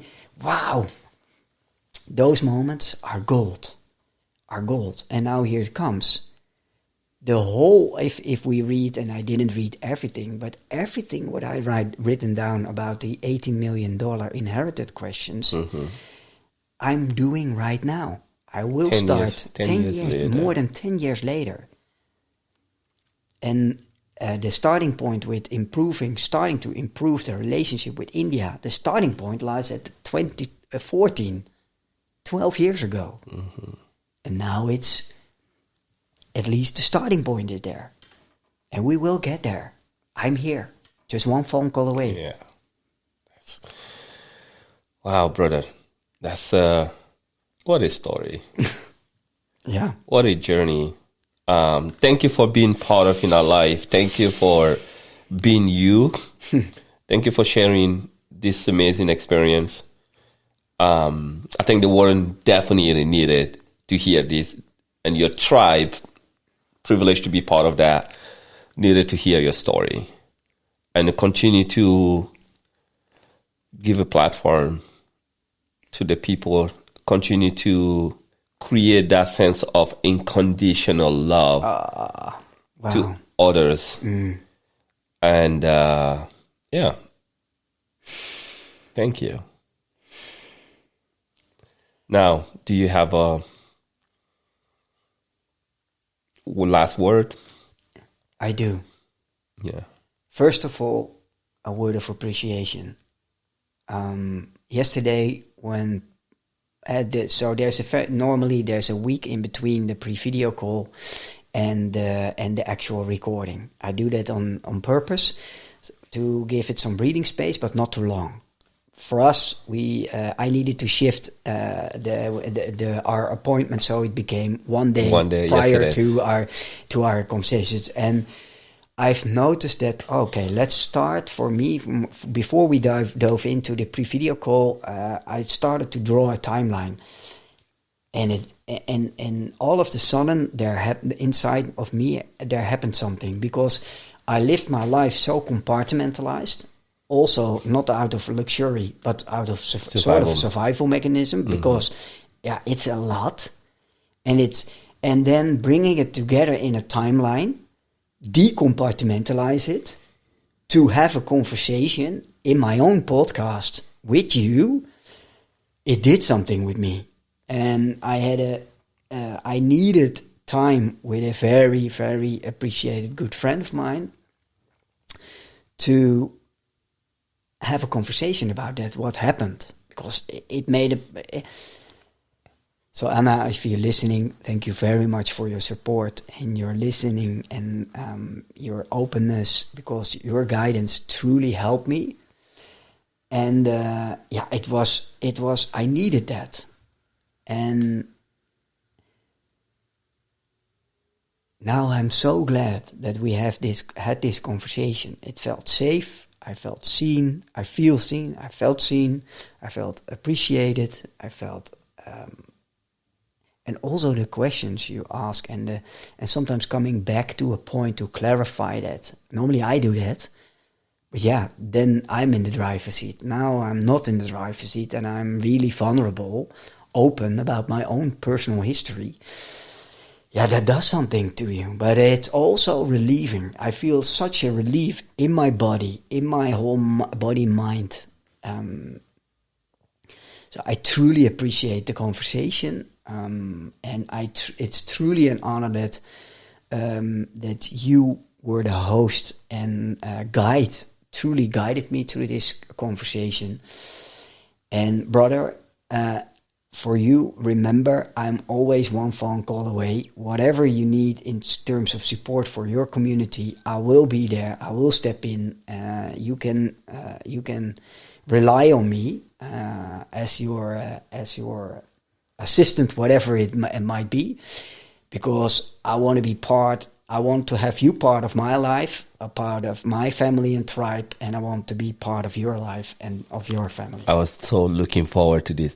So for those who don't know, whenever Michiel is in the OMEC space, like we always do this, and then I was looking for this opportunity, you just say your community. Can you correct that? I will. It's not my community. It's our community. Like, how do you think I was going to let you get away with that? I was just sitting there. I'm like, oh, you're so right. You're so right. I'm like, you just opened that door. I was like, I saw you looking, and I was like, oh shit, I get a little bit. All right, and we're not going to edit, and we're not going to that part. It's not going to get edited. No. You're right. Our community. Yes, and that's what it's all about. It's not them and they and we and us, and it's our community. It's part of humanity. We are all one. It's togetherness. It's interdependentness. It's community.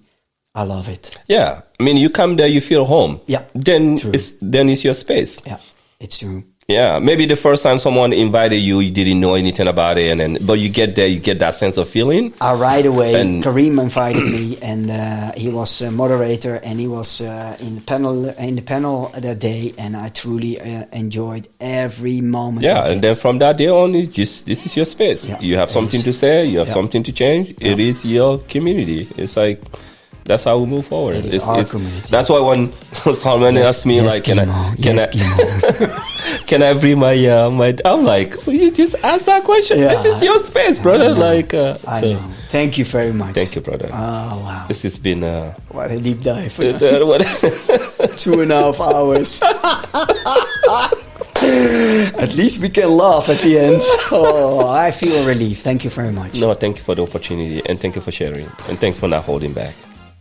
Thank you for listening and for giving this conversation your attention.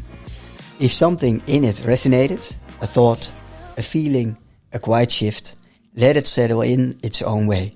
There's no need to make sense of it all right now. Journeys of Empowerment is more than a podcast. It's a space where stories meet us differently, and where something small can ripple into something meaningful over time. And if this episode connected with you, you might pass it on to someone who could use it. That's how these conversations move forward, gently, from one person to another. You can follow along if you'd like to keep listening. It helps these stories reach those who are still searching for clarity, direction, or a sense of belonging. For now, just take a breath, see what remains within you.